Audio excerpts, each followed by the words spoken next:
Kings of Leon, California Waiting. Steve, the public have been waiting for us to return. Well, that's true enough. All right? Yeah. They had the best of last last week. week. Was a joy. They had Camfield and us without Karl the week before. But it's been a while since we've all been together. I'm Ricky Gervais. With me is Steve Merchant. And over there, with his little sunburnty, baldy head, little Karl Pilkington. Hey. All right? Yeah. That wasn't Steve slapping me head then, by the way. No, that was just him clapping at, like, Steve Wright in the afternoon. It's a great show. Because he's so... It is a good show. Yeah. He's so pleased that we're a posse. Yeah. And we're all back together. 3 holidays Karl's had last year. Yeah. I'd love to have 3 holidays. You've got to start putting the work in there. I had 2 holidays then. No, you had 3 holidays. You went away with Suzanne and her parents. Yeah, well, that doesn't count. It does count. If you book 2 weeks off the firm, you go away and you go, how was your holiday? Well, I didn't really count. It wasn't a really good holiday. Can I have them days back, please? My New Year's resolution is to be nicer to you. But well talk done, sense. you've already broken that. No, but talk sense. Talk sense. You've had 3 holidays this year. And I'm just saying, you're in your 30s now, and 30s is when you should be really putting the work in. That's true enough. To reap the benefits in your 40s, 50s, 60s, 70s, 80s, 90s, and 100. Karl, what's your New Year resolution? What about think before you speak? It's worth... See, I'm allowed to laugh. I'm allowed to laugh at things other people say, Karl. That one, that is a good suggestion. How was your holiday, Karl? It was all right.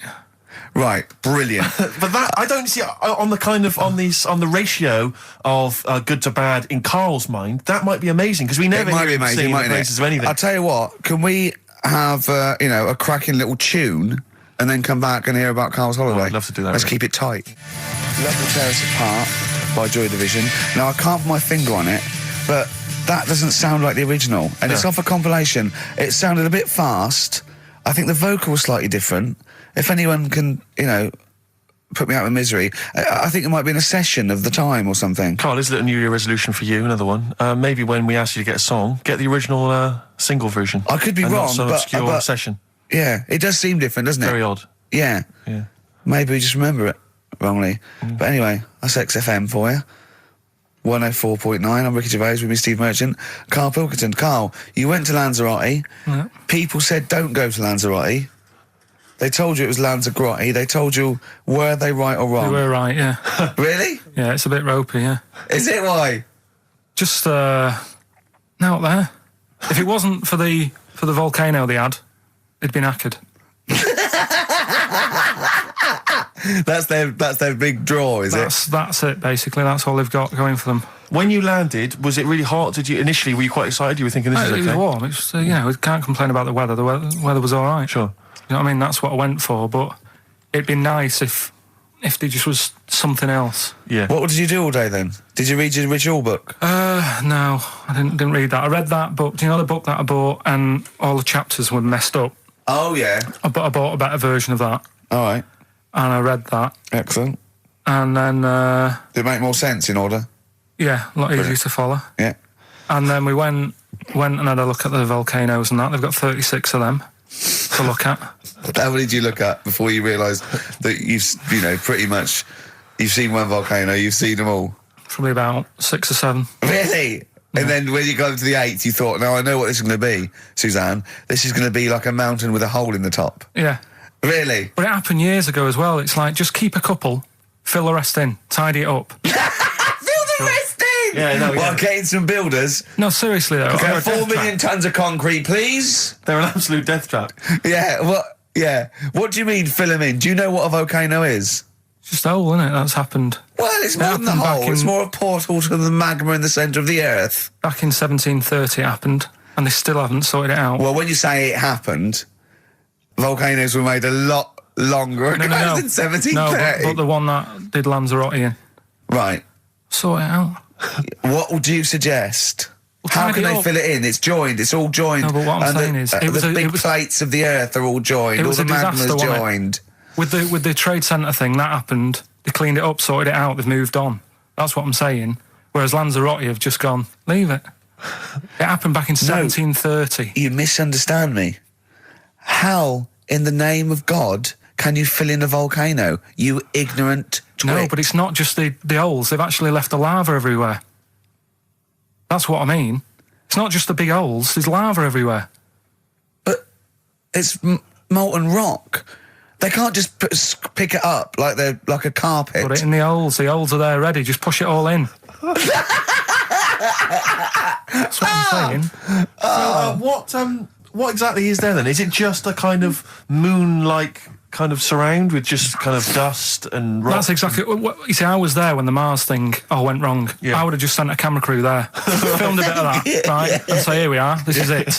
Ignore the little coffee shop in the background. Right? This is Mars, because that's where it's like just loads of dust, holes everywhere. Side it up. Little round-headed aliens complaining. Whinging. Just like Mars. Yeah. So is there what's the best bit about the holiday?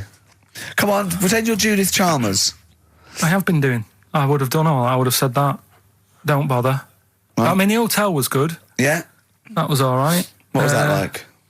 It's all right. Just, clean. That's all you want, isn't it? See, that's not quite what Judith Chalmers does. She doesn't go, what's the hotel like? All right, yeah, clean, isn't it? All right. What was it like? What was it? 3-star, 4-star? Did it have a swimming pool? What was the room like? I had a swimming pool and that. Yeah? Yeah, it's good. I think it was one of the better ones on the island. Okay. Nightlife? Wasn't really. And there was a bar, there was some bands playing. Yeah. Not very good. Food got a bit boring. Yeah. It was always the same food every night, but they sort of themed it and made out as if it was different. So, like, on Mexican night, it'd be chicken with a nacho on it. Right. And Chinese night, sort of chicken with a little prawn cracker on it and stuff. Sure. But that got a bit boring. That's me just turning on my phone because I want to read to you a text that I got from Karl. I think you sort of sum up the holiday in this text, don't you? Do you remember it? I can't remember. Let's have a look. Let's have a little look. Instantly, what did Suzanne, your girlfriend, make of it? Similar view to you, that they should fill in the holes? Yeah, it's just that thing. You see, I went on a coach trip, right? And you go and see the volcanoes. Like I say, there's 36 of them. Yeah. Which, how many do you need? And when we're on the coach going round all these volcanoes, the fella on the front's going and look out your left window at the moment, and there's a volcano. And if you quickly look out at the right-hand side there, there's another one. Right. And on the left, it's just like, all right, we've seen it. Sure. Do you know what I mean? Yeah. And that trip, we'll talk about that trip in a bit. Right, this is the text I got from Karl, right? All right. Been up to a volcano. Been in some dead artist's house who built his house in the lava. They said they would show me science with volcanoes, but all they did was chuck some water in a hole and it shot up in the air. No dwarves in the canteen, no scousers here, but there is a Swede woman with a big head. She looks effing gormless with a cap on. All right? So a little reference there to... A Swede woman? What's that mean? Do you mean Swedish? Yeah. Or she looked like a vegetable? No, the Swedish woman. But they've all got sort of quite big bill, aren't they? And I sent him a text. Oh, well, it's just good to be on holiday because, I'm working. He sent back, so am I. Just been watching Sky News. There is a school for monkeys who want to get a band together. Is that monkey news for later?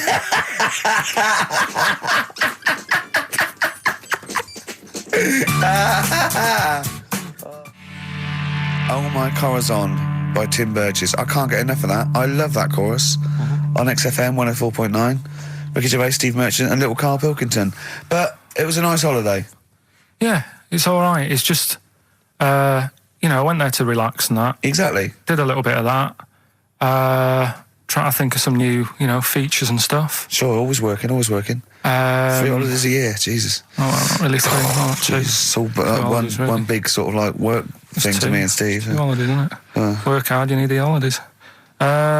So, yeah, the things that annoyed me was like, you get bored sat around the pool after a couple of days. I'd read my book. Yeah. There wasn't much going on the Not even any crabs to throw sand at, was there? No crabs or anything. They wouldn't bother with Lanzarote, right?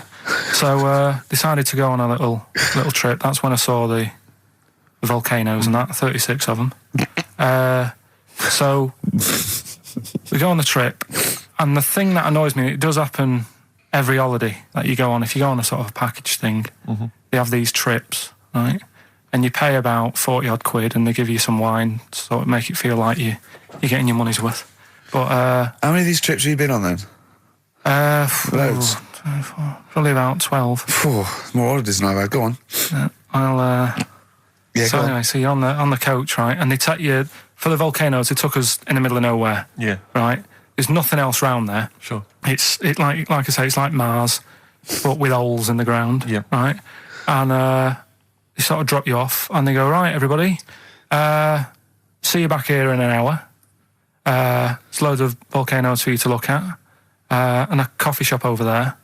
And you know for a fact, right, you don't need an hour there. You could just say, well, just keep the engine running, because I'll have a look in this hole, we'll get back on, give us 5 minutes. Don't need an hour. Absolutely. But you know that they've got something going. It's a backhander, definitely. What, with the coffee shop? Definitely, yeah. They go there. And they get everyone to have an ice cream and a coffee, and they sit down, have a fag, talking to the bloke. Yeah, and it's like, cousin. Yeah. How much was the coffee? Was it probably about 3 each euros, so I think it was $3.50. Sure. Yeah, which is, I don't know, what, that's about £2.5. Yeah, they stitched you up. Well, I remember we were on a family trip to France once. We went to Paris. We got a coach coming back from Paris to one of the ferries, one of the ports, Calais or wherever it was. Coach trip. That's quite a long coach trip. And at one point we were thinking, we're on the motorway, this is fine, we're making good progress. Suddenly we came off the motorway. We must have gone like 40 minutes out of our way, end up in this street, completely empty, little French town. And it's pulled up outside this, what appears to be a restaurant, and a guy jumps on, dressed like a Butlins red coat. He's French, but he's putting on a kind of English accent. He goes, hello, thank you very much, top of the morning, good morning, hello. Come in, we've got food, drink, go upstairs, we've got rooms if you want to have a rest, or play around. No, it's up to you. And we all had to funnel off this thing into this restaurant, and this one family went, well, we don't want to go in the restaurant. We brought sandwiches, we just want to get to the port, we're not interested. And they said, well, you've got to come in the restaurant. And well, we don't want to come in the restaurant. So the guy said, well, I'll have to lock you in the coach. So this family were locked in the coach while we all traipsed off in, and I could just look, but I looked back and just saw this little kid with his face pressed up against the glass. Take me with you. I want to go in the restaurant. They were just stuck in there. Absolutely livid, as you would be. And, that's definitely a backhander. But we went inside, and it was extraordinary, because initially you had to pass through a souvenir shop to get into the restaurant. Perfect. And it was catered entirely to English tourists. So there was like pictures of the Queen and Prince Charles on the wall. It was done out in a kind of mock Tudor style. It's absolutely extraordinary. I mean, it was so bizarre because it was so out of the way. Did that come before the coach sort of scam, or did the coach guy, he knows it? Is it a brother of his? I don't know how those things come about. But yeah, is that going on in this country? Yeah, with French and German tourists. Yeah, I'm sure it is. Is it? Yeah, they say. I'm sure people say, look, if you bring 30 people to this restaurant, I'll see you all right. It would, wouldn't it? If you got your favourites, because you don't have to. The coach driver's pretty much God on those things, because those people don't know where they're going anyway. Yeah, but at least here, there's other stuff around. You don't really get that in the middle of nowhere situation in this country. Well, not really. Not if you're going from London to Manchester. You could stop off anywhere. They don't know where they are. There's places with nothing to do or see. It's that those attractions. There's loads of in America, but there's a few here, like Sheep World, and you go out to Gloucester, and there's a town. It's got the biggest cotton reel in the world, and that's it. There's a tourist shop, a big cotton reel, and some bloke at the gate going, "It's £1 to see it." There it is. All right. I went to I know it's quite a big. I went to a Shire Horse Centre once. Yeah. But when did Shire horses become so popular that they got their own theme parks?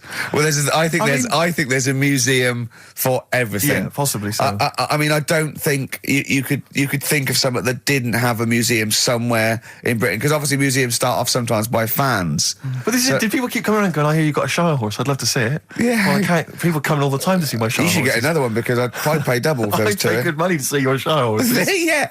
Shire horses. I know. Have you seen them? They don't do anything. They're not like monkeys. They're just not like grand, monkeys, elegant creatures. But you look at them in a picture or look at them in real life, pretty much the same thing. They're not doing anything. If they could train a Shire horse to swing on a rope and masturbate, exactly. I'd pay double. You pay good money. I'd pay double for that. Yeah. There's a museum in Italy when we went there a couple of years back. Suzanne had one of those little guide things. Museum there just for spaghetti. Yeah. I mean, they opened a restaurant. Yeah. Yeah. Was it interesting spaghetti? Spaghetti in different shapes? Don't know. Didn't go. I went to see a big hole in the ground. Sure. Can't get enough of them. Well, but out of 10 then, what would you give it out of 10? All in all, food, location, Right. relaxation, enjoyment. Yeah, that's 6. Okay, brilliant. 6. Yeah. Next week, where are you going next week? You're not on holiday next week. Going Cool. away with Suzanne's mum and dad again. 5 holidays. Been roped Play a into record. that. You've got to put some work in. You're in your 30s now. You've got to knuckle down. Star Sailor, Silence is Easy on XFM 104.9. Now, we've got a few ads coming up, which is we're loving that. It tells you what to buy and when to get it and everything, which is a sort of information service. But after that, a welcome return by popular demand of Rockbusters. So What do you mean by popular demand? well, one person said to Karl, I used to like that, so he went away and started on it. Sure, brilliant. Yeah, brilliant. Get a paper and pen ready. Yeah. Turing Breaks, Mind Over Money, XFM 104.9. I'm Ricky Gervais, Stephen Merchant, little Karl Pilkington. Yeah. A couple of emails. Different people have visited various tourist attractions. Oh, yeah. Let me see who's this from. Not quite sure. But thanks very much indeed for it. So there's a link here. It's apparently in Devon. Barometer World. Brilliant. It's the world of barometers. It was established in 1979. And By one bloke who had a lot and thought, I can charge a quid for this, definitely. Here's the Out of his own house, probably, converted back scuttle. exactly. Yeah, that's not a euphemism for a sexual act. But look at the webpage here, Rick. There's a picture of a beautiful barometer being held by a beautiful lady. Lovely. Who's definitely his daughter. Yes, Definitely. Come on, Kathy. Oh, that. Dad, no. Come on. Undo your top a little bit. Dad, definitely made to do that. Yeah. Oh. That slight look of I hope no one I know sees. Yeah. Just check out Barometer World. Barometer World. Yeah, that's available. If you want to check that out, www.barometerworld.com. That's Now, all the... barometers, do they work? They're to do with checking, is it the air pressure? Well, everything. But I think that's what it's based on, isn't it? Sort of low and high pressure, so it's going to rain, it's not going to rain. Yeah. Or going to be windy, but I wonder how accurate they are. I think in the days before satellite sort of weather surveillance systems, probably essential. Yeah. Nowadays... As essential as hanging some seaweed out by the back door? Probably. I think it's probably similar. I think it's the same one as holding a needle and thread over a pregnant woman. If it goes clockwise, it'd be a boy. Yeah. Yeah. The thing about a barometer is how far into the future can it predict? Exactly. 'Cause How do you know? If it's a case of you may as well stick your head out the window to see if it's raining. Exactly. This barometer goes, oh, it's going to be windy and rainy. When? The barometer goes, soonish. Yeah. So I can't say, but it will, well, within the 7 days. I don't want to be specific because you'll have me. Yeah, You'll yeah. I don't want to. But I mean, I'm just a barometer. I'm not really a weather person. Analyse the information. Yeah, brilliant. What's in there? What's happening in there? What chemicals are being affected? How does it work? I no don't idea. know. I assume it's probably something. Wait a minute, let me that's- email Barometer World. What could it be? It could be quite interesting. It could be mercury that's based on a sort of temperature. It goes up with. Oh no, it's not temperature, is it, barometer? It's pressure. So it's probably just very fine. It's like a fine, very, very fine needle, isn't it? This is almost as embarrassing as last time we were on. We couldn't figure out what the name of the leader of China was.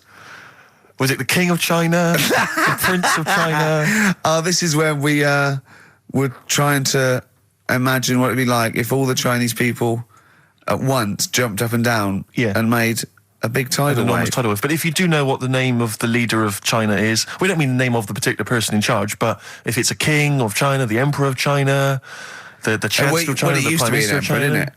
That was Japan. Yeah, this is it. I don't know what's the big guy in charge. Is he still the chairman? I know Chairman Mao was important. I think he was just the chairman. I think he just governed all the big meetings.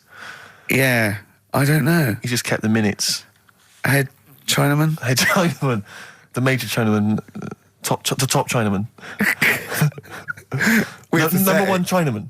Do you know what? We're going to be honest here. We know so little about China. It's true. We know so little about China. Yeah. It's embarrassing. If you've got any interesting facts about China, then email in ricky.gervais@xfm.co.uk. Also, I imagine the email address to use if you're going to take part in this week's Rockbusters. I did read an interesting fact. I'm researching. I'm doing a show called Politics, and I was researching. And there's a thing about you went sweatshops. Yeah, no, sweatshops. Like Nike. There's these facts, right?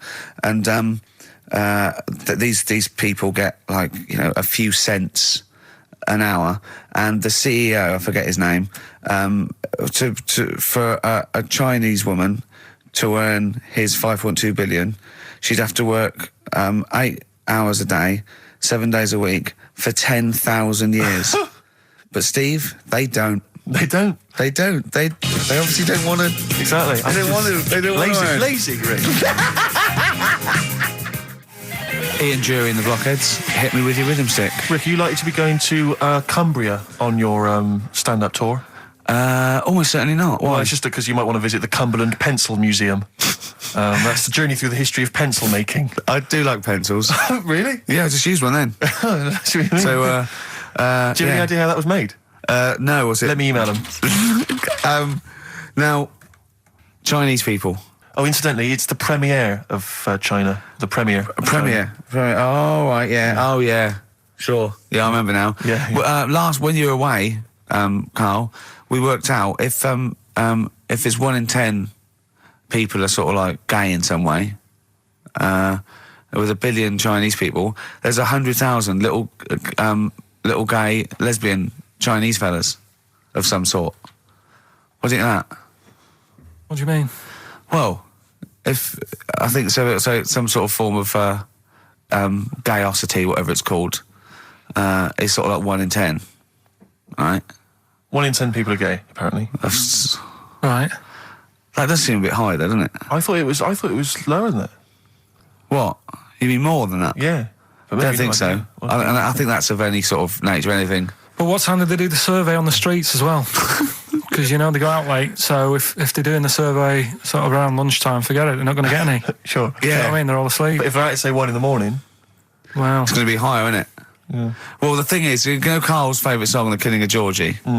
A little gay fella goes out and he gets beaten up and that. Karl went, yeah, but would it have happened if he'd have been going out at a decent time? True. But clearly in the lyric, it says, Georgie left the theatre before the final curtain fell. Yeah. Now, theatre's finished about 10:30. Yeah. So even to giving him half hour, I reckon it was only about 11 o'clock. So you're talking rubbish there. are you sure that wasn't his curtains in his flat and he's closing them before he goes out? No, he was at the theatre. But I'll tell you what, I just realised something. Maybe where most people were going home after theatre, he was just going out. Exactly. That theatre to him is like a matinee. Exactly. Isn't it? He's off out clubbing, isn't he? He's off down, he's going to get some ammo, he's going to get a couple of butt plugs, and he's not even going to start dancing till midnight, is he? Have any of us ever met any gay people?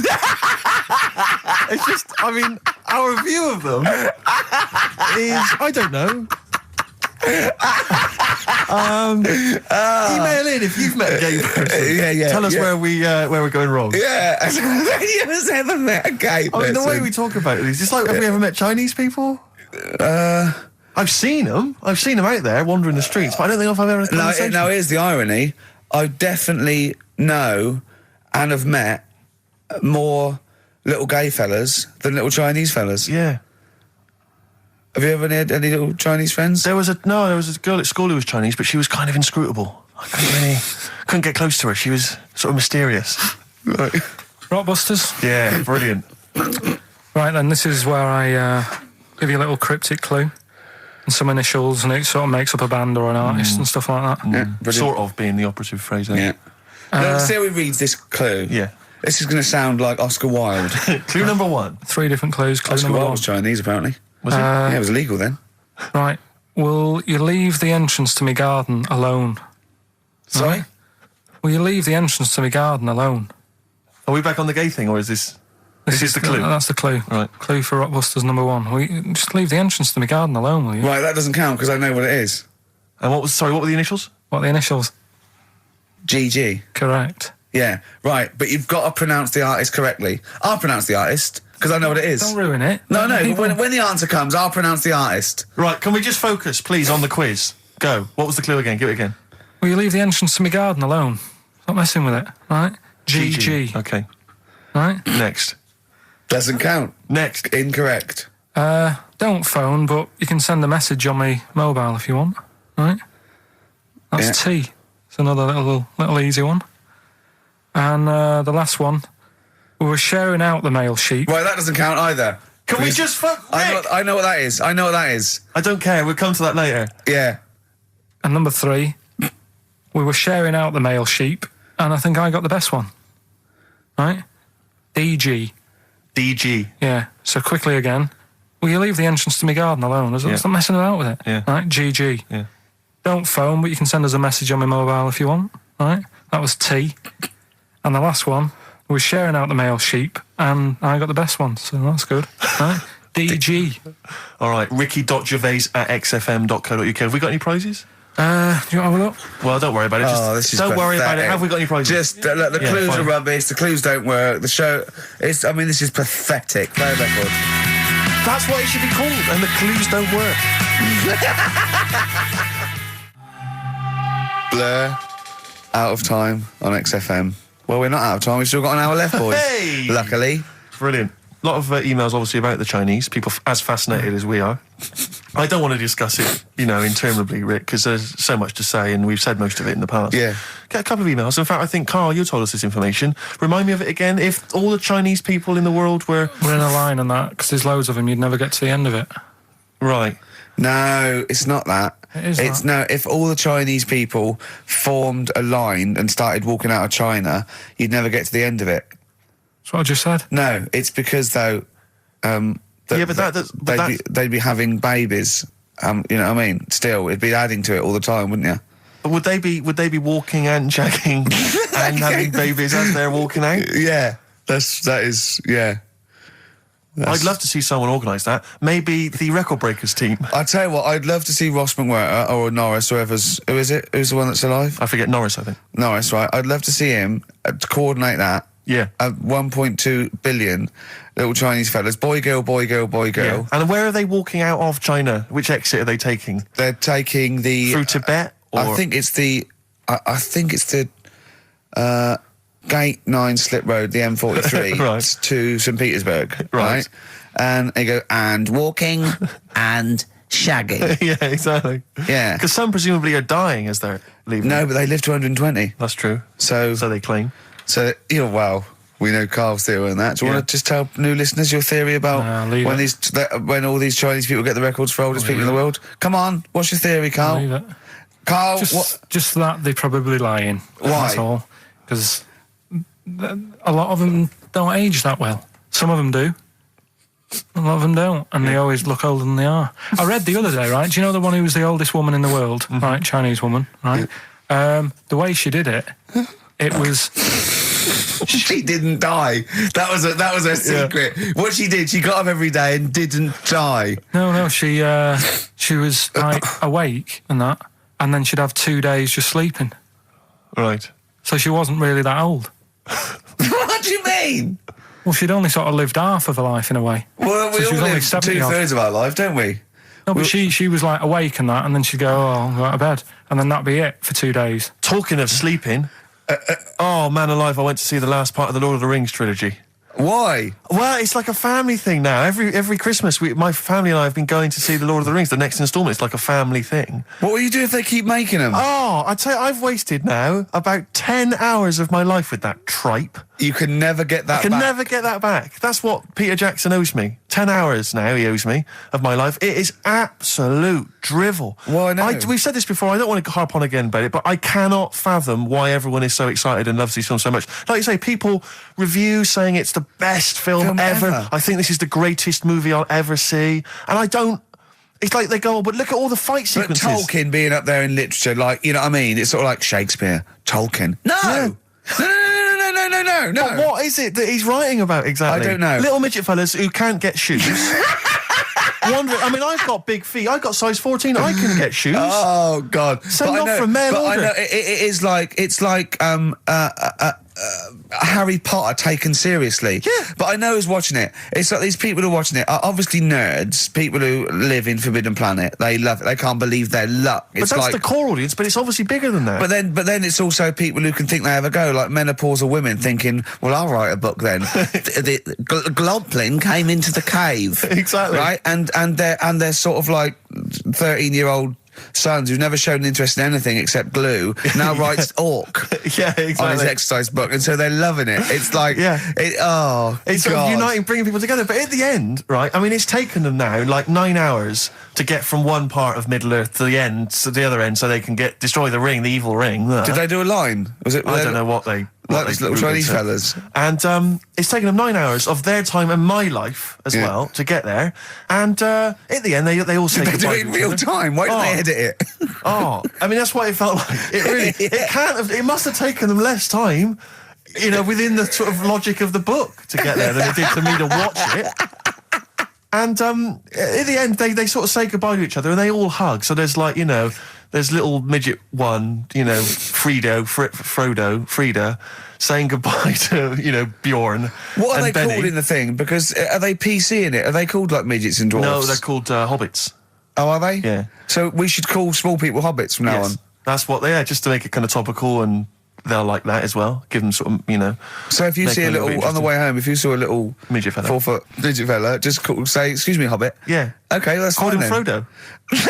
Right, Frodo. He'd like it. He'd love it because everyone loves the Lord of the Rings. They love it. No, everyone loves the Lord of the Rings. In yeah. the end, if you ever get to the end, they all hug each other. They say, well, basically Frodo has to say goodbye to all his other little fellas, and so he's hugging us. I don't know how many of them there are, and he's hugging them, right? And it is the most interminable thing I've ever seen. It's like the music's playing. They look into each other's eyes. He hugs them. He hugs. They pull back. They look at each other again. That's like, we'll never see each other again. Then he hugs the next one, and I was just screaming. I was thinking, hug, just one big group hug. Yeah. Then we can get out of it. Like an American football team. Exactly. Just go. And then go off. knock Not heads. each individual one. I mean, it's dragging on and on and on. And apparently on the DVD, there's like an extra sort of 20 minutes of extra footage of scenes he's cut out. Who's watching this tripe? Who cares? I don't know. I genuinely, Have we lost some of our popularity by slagging off Lord of the Rings? I don't care. Screw them. If you love it, if you can't live without Lord of the Rings, screw you. I don't want you as a listener. I can't fathom it. Really, Rick, it's not like I'm trying to be wayward or controversial. I can't get my head around the popularity. But doesn't Harry Potter annoy you as well, though? Yeah, but at least it's kind of over in an hour and a half. Is it? I haven't seen it. And I went to the toilet 3 times during the course of the film. Really? It's unbelievable. The woman sat next to me. Sexy stuff in it, was there? Some of those little pixies with the pointed ears. It just took me back to all, you know, Mr. Spock. Oh, all those glorious days. But it really is just. I mean, have you seen any of them? You've not bothered. I've seen one, and it was long, and I thought it was nicely filmed, and I thought, well, okay, I'll just get through it. I even think, it was just a list of, and here come the orcs. Exactly. Right, okay, we see the orcs now. Yeah. But it's like people go, look at the amazing fight sequences, the amazing immense battles. And it's true, he's got thousands of actors and stuff on horses, brilliant. But I'm not impressed by good time management. No. Well done, he's got all those people together, he's orchestrated it, well done. But it's got to be more interesting. My friend summed it up. He said the Lord of the Rings films, they're like the film equivalent of an Enya song. Yeah. And that to me is exactly right. Lots of billowing dresses, slow musical moments. That's good. People riding majestically on horses. Enya. Constantly riding majestically everywhere. Dido's taken over from Enya in that. Well, So possibly I've got a so. confession to make. Go on. I like that latest Dido song. Oh, play a song. Let me just, I know. I thought I'd never. I don't Rick, know what's what to going on? say. Let me explain something to you, mate. Oh, God. Biting Bottles, Richard Ashcroft on XFM. We've had an email which I suppose puts my hatred of Lord of the Rings into perspective. It says, yeah, you may have spent 10 hours of your life wasting your time with Lord of the Rings, but imagine how many hours of people's lives this show, have wasted for our listeners. Yeah, that's true, Well, I yeah. suppose it does, balance. 2 it out. hours a week for a couple of years. We can never give that back to people. I know, it shows it mounts up, doesn't it? Yeah. We should be doing some kind of community service for people, maybe popping around. Well, this is community service, isn't it? Because Karl, it makes his brain work a little bit. True. And it keeps him, from going on holiday, sort of for 2 hours a week, which is good. We spent New Year's Eve together, me and Karl. Oh, yeah. It was me and Jane, Karl and Suzanne. Her hair doesn't really look like Dave Hill, I must You didn't confess. see it when it was done, though. Yeah, she had the coat on that you bought her to say sorry, though, didn't she? Yeah. And Martin Freeman and his girlfriend Amanda, and Glyn, and we all went for a meal, and then we all went back to ours, and sort of saw in the new year and all that, and saw the fireworks. And then in the wee hours, when just the drinking seriously starts, we started playing parlour games. And do you know that game when you go round, started off like with pop bands or rock bands, you have to say a band, and then they have to come up with a band immediately that starts with the letter that your band ended with. Right. So Suede, E, Erasure. Do you know what I mean? Go round. Yeah. We did that, right? And then we had to change that because people were sort of using the same ones crop up. So I said, well, let's do animals. We were doing animals. And I gave Karl one. I think Karl panicked. You know, do it quite quick. I want to just test it on you. Okay. Is this bands? What is it? I said... Now, what did I say? So basically, I said an animal, and it ended with E. Okay, so I go skate. Eagle. There you go. Yeah, but hang on. I think I was the third person. Right. So think of another one. Hurry up. Eel. Yeah, I had that. Yeah, I did that one. All right. Right. Yeah, a lot of E's coming up. Elephant. Yeah. Do you know what Karl said? Go on. Ready? Yeah. Egg.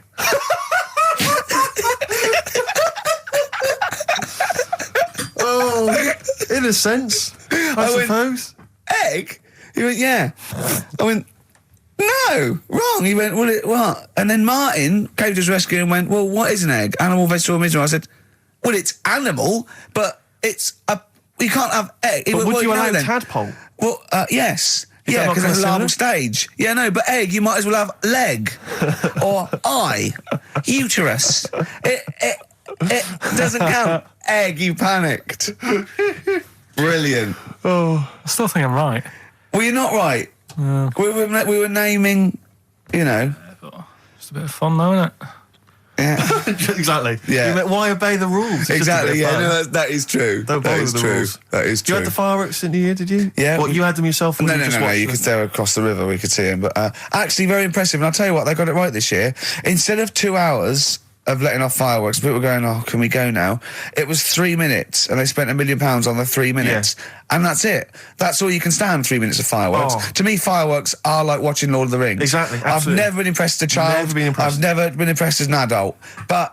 A big bang, a huge big explosion, that'll do me. I used to go to, they used to have little community fireworks displays at Christmas, things like that, near our school, maybe in the school or at the local kind of community centre. And I used to go along to them with the family and everything, get the sparklers, and they would have the fireworks, and that would be, and I was just bored silly. And I always thought that if the guy organising it had wheeled out an enormous firework, climbed in, gone, last one to the moon's a bender, and then shot off, that I'd have been, yeah, that'd be That'd be good, yeah. But it's just interminable. Do you reckon I could take out that church? Yeah, from exactly, here? yeah. Get money on it. Go Yeah, on then. yeah. That'd be worth it, wouldn't it? But little zoom, another one. Oh Christ! So a friend of mine was telling me that they once had some indoor fireworks, which apparently is just, I mean, imagine that. Who needs indoor fireworks? Well, I think that's just little. Yeah, I think one of the things we got indoor fireworks once when I was little, and I remember one of the fireworks was that little celluloid fish that you put in the palm of your hand. Of course. And he Predicts goes, the "Oh, future." you're sexy." Yeah. What? It curled up because the heat of your hand. Yeah. Oh, you're dead. It didn't curl. Actually, it's Grandad. He's dead. Yes. His hands are cold. Oh no. That's the only way that would be. Oh yeah. So that's the only test And it when did can you do. discover he was dead? We used one of those predictive fish. It came out dead. Yeah. Just flat. Yeah. Did you have a good time though, Karl? What, at your place? Yeah. Yeah, it was a good night, wasn't it? We danced, didn't we? A bit of a dance. What, the two of you together? Yeah. Amanda had got one of those DVD films. No, straight to, DV A video cameras. camera, It goes right. straight to DVD. Yeah, Okay. amazing, right? And Karl was doing his moonwalking. I was sort of doing some sort of jazz step, wasn't I? Sort of like Michael Jackson.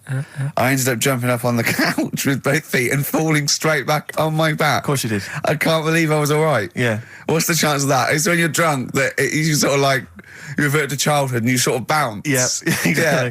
So luckily... Is that DVD going to be available in the shops later this year? Track 1, side 1, the first Talking Heads album, Uh-Oh, Love Comes to Town. On XFM 104.9. Yeah. Well, I think it's Rockbusters results, isn't it? Okay. All right. Brilliant. Do you want the prizes, by the way? Not really. Not bothered? No.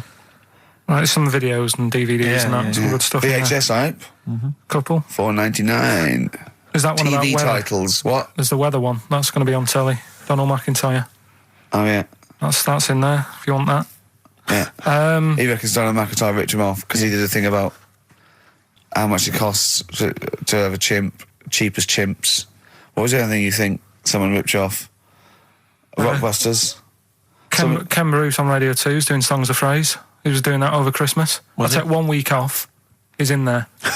And when he heard that Donald McIntyre was doing a programme about wind, he thought he was moving on Auntie Nora. Right. So the first one, will you leave the entrance to my garden alone? Right, that was the cryptic clue. The initials were GG. Yeah. That was Gareth Gates. Gareth Gates. Gareth. What would you... Gareth Gates. No, but it's Gareth Gates, isn't it? So why would you say to someone Gareth? Is that like what's that, a Manchester thing when you say Gareth? Gareth Gates. Gareth Gates, Gareth Gates, the bloke who came second in Popeye, but Gareth Gates. So that's the first one. What was that about getting off the thing, though? Leave my entrance alone, though. I don't understand what it's got to do with leaving my entrance alone. The gate to the garden. No, the gates bit, but what's Gareth got to do with it, you ignoramus? Don't phone, but you can send me a message on my mobile if you want. The initial was T. Yeah. Text us, right? No, it's text. The word's text. Yeah, so you'd have to say text me. Text us. Text, what do you mean? No, text me. What's that? The third one was we were sharing out the male sheep and that, right? Yeah. I got the best one. DG, right? We were sharing out the male sheep. Get to it. It doesn't work anyway. Get to it. What is it? Delta Good Ram. Delta Good Ram. You were dealt a good ram. Delta Good Ram. All right. So who's the winner? We're going to give it to Stephen Gunning from Tooting. He's got all of those right. I don't know how, but well done to him, and he wins some crap in a jiffy bag. Literally. You too on XFM? Yeah. Snow Patrol and Run on XFM 104.9. Yeah, not bad at all. So everyone had a good Christmas though, yeah? Really? Carl, even though it was like a little bit Lanzagrotte, it was a nice Christmas. Yeah. What was the book you read, by the way? Someone just emailed in and wanted to know. What was the book you read? It was The Governor. The Governor? Yeah. Right, okay. Did you buy Suzanne a gift in the end? Which you surprised her with on Christmas Day? Yeah, after that show that we did before Christmas. Yeah. I was walking home thinking, might as well treat her then. Yeah. Went and got her a necklace. Nice. Actually, she said she wanted a necklace, but I didn't know which one, but went and got one. Yeah. And she was happy with that. Yeah. That shut her up. yeah. But, yeah. And did she get you a gift back? She did get me something, yeah. See, we knew she would. Of course she would. Yeah, but the thing is, right, she got me a little Game Boy Advance to take on holiday because she knows I get bored. Lovely. Right? So that was good, but I was like, hang on a minute. I know how much I spent. Oh, and I know how much these are, right? But I was clever, though. When I got to the airport, I bought her to get me an extra, bought me an extra game for it. Yeah. Got the value. Of course. When you were growing up, did you wait to ask your mum for sweets right at the counter so the woman would embarrass her into getting you it? What, you mean just slip it in the basket? Well, no, just wait till there's some, a stranger watching before you ask for sweets. Mum, can I have a Kinder Egg? Did you sit in front of Suzanne when it got to Suzanne, can you get me something else? Because remember I spent more on that necklace than you did like Game Boy Advance. And the woman in Dixon's goes, oh, you better get him something else. She goes, oh, bloody hell, all right then. Nah. She did well, though. You know what I mean? She's done well to keep you, hasn't she? Because you're such a find. You're quite a catch. Yeah, she must wake up every morning and go, ooh, I am the luckiest girl in the world. Well, she told you that the other night. What? She said the other night how good it is living with me. Oh, yeah. I said to Suzanne, it must be great, because I only see him 2 hours a week and I like to squeeze his little head. You can do that all day, every day. Does she ever squeeze your head? No. No? No. It's like that thing, though, isn't it? It's like when you work in a chocolate factory. You get sick of it, don't you? If it's there all the time. Yeah, she must think, well, I could squeeze that head any time I wanted. It's not worth it. I'll just, yeah. What about your Christmas? My dad, I'm wondering if you're turning into my dad, because he bought my mum a bracelet. He won't mind me talking about this, because he said you'll probably talk about this on the radio, and you're right, Dad, I am talking about it. He bought my mum a little gold bracelet. Lovely gift. You know, it was a lovely thing. And she opened it, she loved it, and everyone thought, what a great gift, lovely gift. He wouldn't stop talking about it. He wouldn't stop talking about the gift he bought. He kept on grabbing my mum's arm and showing it to people. Look at that. Look at the gleam on that. The gleam! Steve, look at the shine on that. Look at the gleam there. Look at that. Gleam! And do you know what he said? He said, the great thing about that's pure gold. He went, it's an investment. That's an investment, there. Because gold, it's always worth something gold. I love that when people give a gift and it goes, an investment. I love it. But what? Not only does it sort of take away any of the romanticism of it, but it was the way he constantly was talking about how great a gift it was that he bought. I haven't heard the word gleam for 30 years. Look at the gleam on that. The gleam. Look at that. Look at the sparkle on that. And look at that. And it looks like rope. That's what he kept saying. It looks like rope. It looks like gold rope. And he just can't. And I heard he disappeared. We were opening gifts. He went disappeared. I could hear him in the kitchen going, "Think about that's pure gold. That Elaine, that's pure gold." I might melt that down. Yeah, John, next door neighbour. John, look at that. Look at the shine on that. That's great. That's brilliant, though. But it doesn't sort of undermine the gift a bit if you keep on droning on about how great it is. If people enjoy giving, that's nice, isn't it? And you got to, what did your mum say? She loved it. She couldn't get a word in edgeways. That's a step up from a jar of coffee, though, isn't it? It is a step up, yeah. That's good. Oh. What about yours? I didn't get my mum and dad anything this time. No, because I'm always treating them anyway. Whenever if they need a few quid, if I can help them. Well, you are the gift that keeps on giving, Karl. No, but don't just go giving anything just for the sake of it. You know what I mean? Wait for the time that's right, sort of thing. Just because it's Christmas. Because... yeah, I mean, there's no better time, is there, really? No, I just was going to say my mum and dad didn't get me anything, but they did. What did they get? But just some money. But I'll get them something when the time's right. Do you know what I mean? They always need bits and pieces through the year, so I'll look after them. Sure. But it was weird being away. Has anyone got a caught onto the fact that they leave groceries in the telephone box near your dad yet? No, that's still going on. Is it? Going on, yeah. Oh, that's fantastic, isn't it? That is just fantastic. So when he needs a loaf of bread, pint of milk, just goes down. Does he ever give that as gifts? Now listen, are we doing the film thing in a bit? Oh. Got more prizes. Yeah. Is it better than Rockbusters? It's all right. I did it in a bit of a rush because I was only in yesterday, wasn't I? Sure. Well, yeah, if you take 3 holidays a year, then there's not enough time for the work. Me and Steve like to, put our priority into, doing the work, coming up with a good product, and getting a holiday when we can. We haven't. I haven't really. I'd love a holiday, Rick. I love a holiday. But I don't do the holidays for me. It's for Suzanne, isn't it? She's the one who likes going away. With you? I'll just go. Yeah. So I'll go with her. Do me bit. When you were playing Game Boy, right, and you'd looked in a hole, and you were reading your book, what is she doing? She'll make things seem more interesting to me. Do you know what I mean? So, like, when we're at the Owl and the bus driver said, "You got an hour here," I said, "Why have I got an hour here? I go to a funeral with someone who I loved in the ground and don't spend an hour around it. Why do I want to..." Do you know what I mean? Why do I want to spend an hour looking in this? Wasn't that terrible when you're out, you just shot up in all this magma? Yeah. That was terrible, wasn't it? That was the worst funeral you'd ever been to, wasn't it? But she'll say that would make funerals more interesting. If they just... It was a cremation and a burial. Yeah. You just put them in a volcano and they go, 2, 3, here they go, wee, up to heaven. I was having a conversation with my flatmate about songs that would be inappropriate to have at your wedding, at your funeral. And horny, surely is one. It, yeah, it was what we were horny, thinking. really? Yeah, it was the first one we came up with. I'm horny, horny, horny, horny. That was the first one we came up with. Isn't Robbie Williams' Angels one of the... Yes. Biggest and ones. I think Wind Beneath Your Wings, I think is apparently quite popular. Oh, yeah. Yeah, we play that on Auntie Nora's, aren't you? Bit of Boston? Yeah. A bit of who? Busted? Boston, more than Boston, a feeling. right. It's much more than a feeling. Boston, more than a feeling. XFM 104.9. Well, another big moment here. We've had Rockbusters.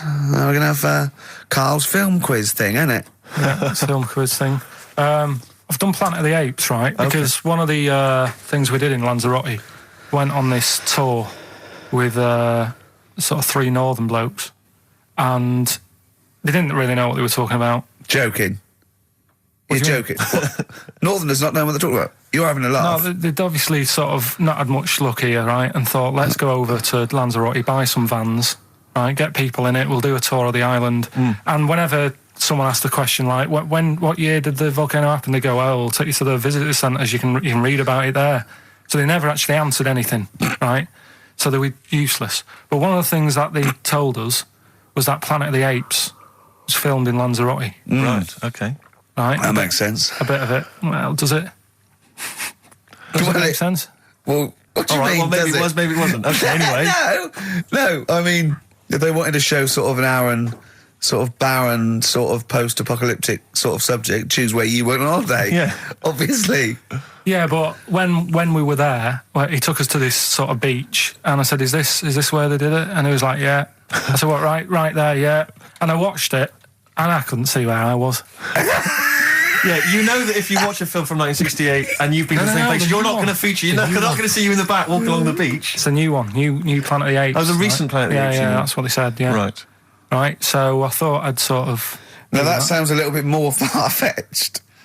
I'd have thought that was probably a lot in Hollywood. Yeah. Well, anyway, is this the current Planet of the Apes or the old one you've done? Current Planet of the Apes. This is the recent one. All right, there'll be a question at the end of it, so listen on that. Is this entertaining to anyone, this? I mean, just take the last 4 minutes of conversation. But seriously, Rick, who cares? I don't. Do you? No. I don't. DVD's selling well. Exactly, what do I care? All right, come on then. All right, so Planet of the Apes, question at the end of it, listen and win some stuff, all right? Hey, where am I? What is this place? Hang on a minute, I'll have a look. According to the Lanzarote guide, we've been dropped off at the volcano bit. Apparently there's 36 volcanoes here to be seen. I hope you don't mind my saying, but this is a waste of time. I know what you mean. Don't know why they need 36 volcanoes. Just keep one. Fill the rest in. Like a car park or something. Excuse me, guide. Why's the bus dropped us off here? What's so special about this place? Well, according to our holy writings, that is where creation began, where the Almighty breathed life in the time before time. Wow, it's amazing that, isn't it? All this has been stood here for years and years. What about the coffee shop there? Is that old, is it? Well, nothing. You're out to rip us off. I raised about £4 for a coffee there. Always ripping people off. That's what annoys me with these trips. You get us in the middle of nowhere, we die in a thirst. I'm not able to do without. The reason I've come here, I believe this is where they did Planet of the Apes, innit? Love monkeys. Especially the ones in Planet of the Apes, because they talk and that. Talking monkeys can't exist. Joking, aren't you? Of course they can. Getting up to all sorts of stuff. I read about a monkey the other day who worked on the railway. Right, there was another one about a chimp that did a bank job and went off to Spain to sort of... Shut up! Oh, yeah. What is that? Little monkey fella. It's come from that little coffee shop. It's been serving coffee. Now that is worth paying £4 for. No, you're teasing him. I'm not teasing it. It's working, isn't it? It's serving the... We want some coffee. Get us some coffee. I've heard about this. You can buy coffee that's been sort of hand-picked by monkeys. It's like Coffee Mate, except it's more sort of coffee primate. Yeah. Hello, little fella. We want coffee. What do you mean, we? You're gonna have a coffee, aren't you? What else are you gonna do? Go and look at another 35 volcanoes? I'm staying here. I'm having a monkey coffee. It's brilliant. You find this amusing? Jesus, it's a talking monkey. All right, mate. Have a couple of coffees. Don't start now. We're off duty. I'm starving. What do you mean you're off duty? Have you bananas later? Just get us a couple of...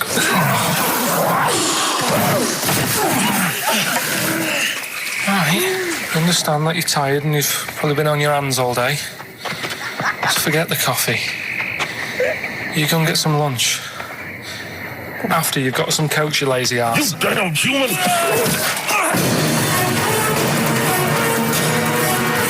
Powerful. Lovely. Excellent. So, what's the question? If you've been listening to the whole show, how many volcanoes do I think's on the island of Lanzarote? Okay. Yeah. I might have it wrong, what I've been saying, but it's roughly around that. Yeah, so what have you been saying? Yeah. Yeah. All Brilliant. right. Ricky.gervais@xfm.co.uk. You're more likely to win the prize if you leave your address on the email. Yeah. Because otherwise we can't really be bothered to phone people or email them back. So, Good point. Put your address on there and you could win some crap. In a jiffy bag. Karl's theme tune there by Placebo. Special needs. On XFM 104.9. All right. New Year's resolution, Karl? I don't know. I don't do it, really. Don't So what worry about about something it. like, I don't know, start smoking? Do you know? There must be something. No, it's a waste of time, isn't it? Don't bother with that. Right? You, Steve? Me, no, I've never really made any New Year's resolutions. I just be good to people. Just treat everyone as you want to be treated yourself. Give to charity. Hate crime, racism, famine, sexism. I know you're going to keep to all those, except the give to charity. Me and Karl find that a little bit hard to believe. Never gonna happen. Well, you've always got to break at least one of your New Year's resolutions. Exactly. Yeah, well, I think I'll be nice to Karl. What about learn more? I was thinking that. I want to I'm learn always more. teaching you stuff. I've got. I watched. I'll tell you what. Christmas telly was dreadful this year. I don't know if I've hit that age where I think consciously I thought this is worse than usual. Yeah. And I ended up watching Discovery Channel and History Channel again, and I watched 4 episodes in a row of this fantastic documentary, 1418 War, narrated by Dame Judi Dench, and it's brilliant. I just can't get enough of it. I hated history at school, and now I want to know everything. Yeah. And I think that's mine. Learn all the stuff about stuff. I like learning though. I always Yeah. say that to you. I'm always looking up stuff. When I was on holiday, even though it was sunny outside and they had big holes to look at if I wanted to, I stayed in and watched Discovery there and was watching stuff about scorpions and that. Yeah. What did you learn? Well, nothing, because it was all in Spanish. But I just watched it. What I found odd, right? What I found... Scorpions, I'm going to get it. It's only about poison. You get it. What I don't understand is with scorpions, right? They have like this sort of weapons, don't they? They have the poison and stuff, right? Yeah. Which can kill a man. Yeah. But there was a couple of little animals and that were its sort of enemy, Yeah. and it stung them, and it didn't kill them. So what's the point?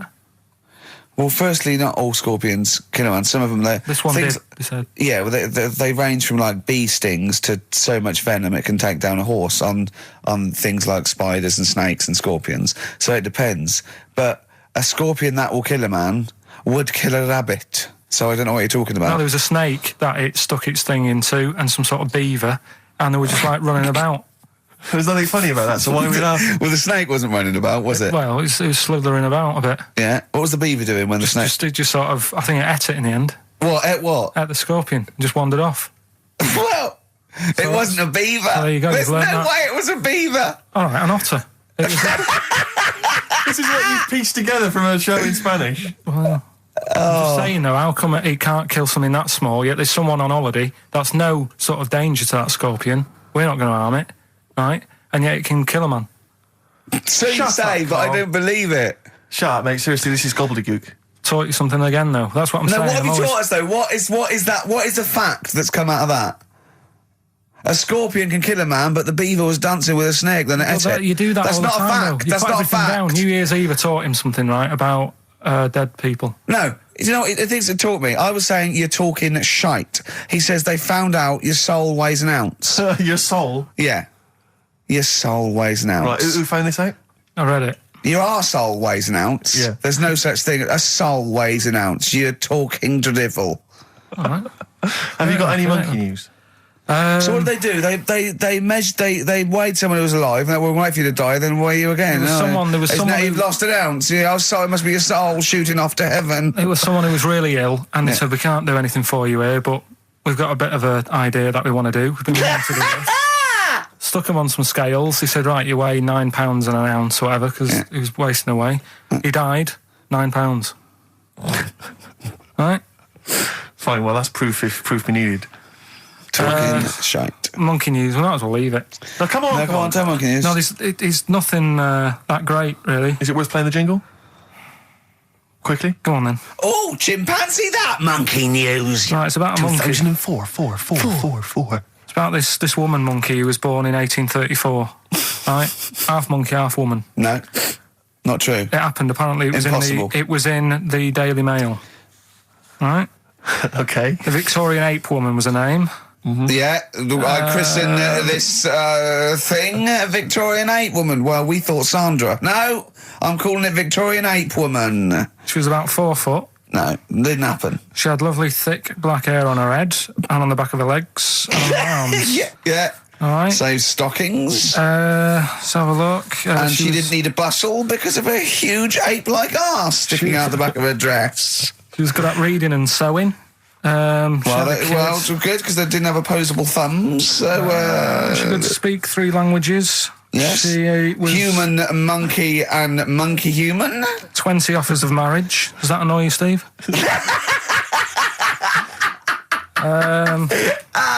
Absolute twaddle. All right, well, That's more rubbish than your soul weighing an ounce. Let's leave a it there. Victorian monkey Let's woman. leave it there, then. See you next week with some more twaddle. I was worried we wouldn't have the old magic in 2004, I but we're still know. talking shit. Merry New Year. Snow Patrol and Run on XFM 104.9. I'm Ricky Gervais. With me is Stephen Merchant and Karl Pilkington. Yeah. That's 3 for 1. I don't know. All right. Exciting. News. Breaking news is that there's only 2 more weeks of us before we have to go away on a little extended break again. So can't give any more details yet. We don't know when we can come back because we don't know what we're doing. We're going to America. We're doing the Golden Globes, and then we're going to watch the Office pilot being filmed. Yes. And then we got bits. I'm doing a bit of a tour, so it'll be sort of the summer times probably. Yeah. Yeah. I'm saying it like they care. Oh, they didn't give it down. Do you know what I mean? Don't give I it sometimes think that because you think, oh, you don't want to let down the people, you want to keep it consistent, you want to give, but really, I know I like doing this more than anyone listening. Definitely. Do you know what I mean? Definitely. I love coming in, I love squeezing Karl's head. Yeah. I love playing some records. You know, I like sort of sitting in the room with you. I know you love it. Oh. I can't wait. I can't think of anything else I'd rather be doing on a Saturday. Yeah. So we got our Saturdays back though. Yeah, that'd be great. I mean, my alarm went off today, and I was a bit tired because we had a couple of drinks last night, didn't we? Last night, yeah. We had party. We were party animals. I've been looking for an office this week, as you know, and it's so stressful. Just walking around, just talking to agents, right, okay.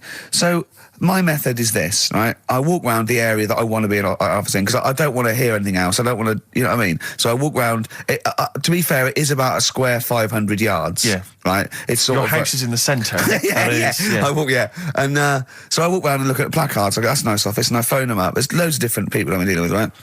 And they went, oh, we got one in so-and-so street. I think it was 5th Street or something. I went, oh, yeah, I went along to, I'll see you there in 20 minutes. I got there. You were there, if you remember. I looked around and I said to Steve, it looks all right. There's no pawn shops or anything like that, right? And Steve went, well, it is next to a brothel. And I looked, and there on the next thing, like, you know, model, 1st floor, Susie, 03. I thought, and I phoned him and I said, do you know what? Don't bother coming here. No, I said, no, I said, because it's next to a brothel. He went, yeah. I went, right, okay. Just for future reference, I don't want an office literally next to a brothel, right? When I go to work, I don't want to walk past prostitutes. Call me old-fashioned. Yeah, right? as you're going into work, there's a prostitute. Yeah. Morning. Morning. Oh, she's got a cappuccino. Yeah, Starbucks, yeah. Business good? Yeah, it's a bit slow at the moment, but it picks up later this evening. Does it really? Good. And I said to him, I've got so my New Year's resolution is being like a little fascist when it comes to business. And I said, also future reference, no crack dens and no wild animals in the porch. And I just can't believe it. There's always something wrong. We went to one, right? It got there, right? And a woman said, oh, I'm new here. She didn't know what keys she was using. And she went, it's the 3rd floor. And she went, no point, we won't both get in the lift. I went, right, will you get a desk in the lift? Right, she went, I've got a chair in the lift before. Brilliant. So, just find me an office, Rathbone Place, sort of Percy Street, Charlotte Street, Dean Street. Yeah. Yeah. 1st or 2nd floor. I'm worried we're going to get emails from estate agents, phone calls from them. You know what those people are like. But I don't look at the emails. True. Fair enough. So, play a Fair record. Sexist. Joe Jackson, different for That's why he's girls. not in the charts anymore. I can't Sexism. believe it. Unbelievable. You were talking about renting an office. I'm a little bit intimidated because I'm just at the moment thinking about trying to buy a flat or something Sure. because I'm just tired of pissing money down the drain every I month. know, yeah. And but I'm really petrified. I've put it off because I'm really gullible.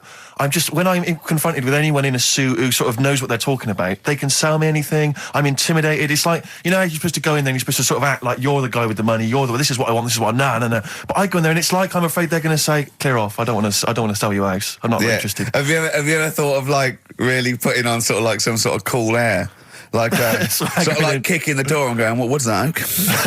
Is it like you'd be found out in 30 seconds, wouldn't you? Exactly. You'd go in there, you'd stub your toe, and they go, "What do you give? I've hurt my toe. I've hurt my toe." Exactly. Yeah. Brilliant. Just tapping the walls. Yeah, tapping the wall. What's the rates? What rates?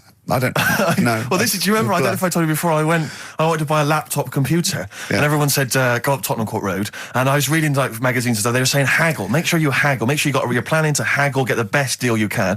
And I found a shop which was selling the computer I wanted, and I went in there, and I had this whole plan in my mind of what was going to happen. He was going to say like, it's worth this. I'm going to go, well, look, I can get it cheaper here. I want to buy it from you. I'm going to haggle. And off I went. So I went in the shop, and I said, yeah, looking for this interested in this Toshiba. How much is it? He went, oh, it's 1,500 quid. I went, sure. Okay. I said, I'll give you 1,300. He went, it's 1,500. And I said, sure, but I'm willing to give you 1,300. He went, 1,500. And I was done already because he hadn't even begun to haggle. And I was assuming he'd at least go 1,400 and we could start, but nothing. So now I was screwed. My whole plan went out the window. Yeah. What did you do? Just leave? No, I said to him, the thing is, I can get this computer cheaper down the road, but, you know, I like what you're providing here. I like your service. I've had good stuff about you. And it was amazing. I said, I've heard good stuff about you. And he went, I said, seriously, I can walk down the street, I can buy it there for cheap for like 1,400. And he went, well, see you later then. And I was like, right. So I walked out the place. I said, well, I'm going to have to leave then. And I walked out the place, and of course I wanted to get it from there because it was still the cheapest, so I had to walk back in again. I went, yeah. I've just had some second thoughts. Listen, I'll tell you what, I'll pay the 1,500. Can I get a free carry case? He went, the carry case is free anyway. I said, I'll take it. The carry case is free I got anyway. nothing. No, but how much would you charge for that if it was on sale? Carry case a tenner. Well, let's just say it is a tenner. Give it to me for free. And he went, no, it's a tenner. And you went, well, you said it was free a minute. Yeah. Oh, it's just pathetic. That is lovely. It's having to walk out making a big statement and then come back in again. Oh dear. So I'm really scared. I feel like I need someone to come with me and do all the talking. You know what they're talking about. Because I'm not going to be able to tell if there's subsidence or if there's damp or... No, but you don't do that. Don't I? Is that not my No, responsibility? you get a survey done. Sure. And they charge for that, and then you don't have to go around doing it yourself. Right. Could I make a saving if I did it myself? Yeah, this should be all right. Yeah. There's this hole in the wall, Steve. Yeah, but what's a hole in the wall? Put some newspaper over in that. Chaucer's day, that was the toilet. That'd be fine. Carl, you're a second-time buyer, aren't you? But Yeah. Bought one in Manchester. Lost $7,000 on that one. well, don't buy in Manchester. No, it's a good flat. It's just it wasn't. I didn't buy it to sort of make money. I thought I was going to be living there like all my life, and then a job came up here, and it was like, oh. You bought your first flat in Manchester. You assumed you would be living there for the rest of your life. Well, I wasn't in a rush. Play record. You're an idiot. Hang on a minute. So have you got a property portfolio? Have you got the two houses now?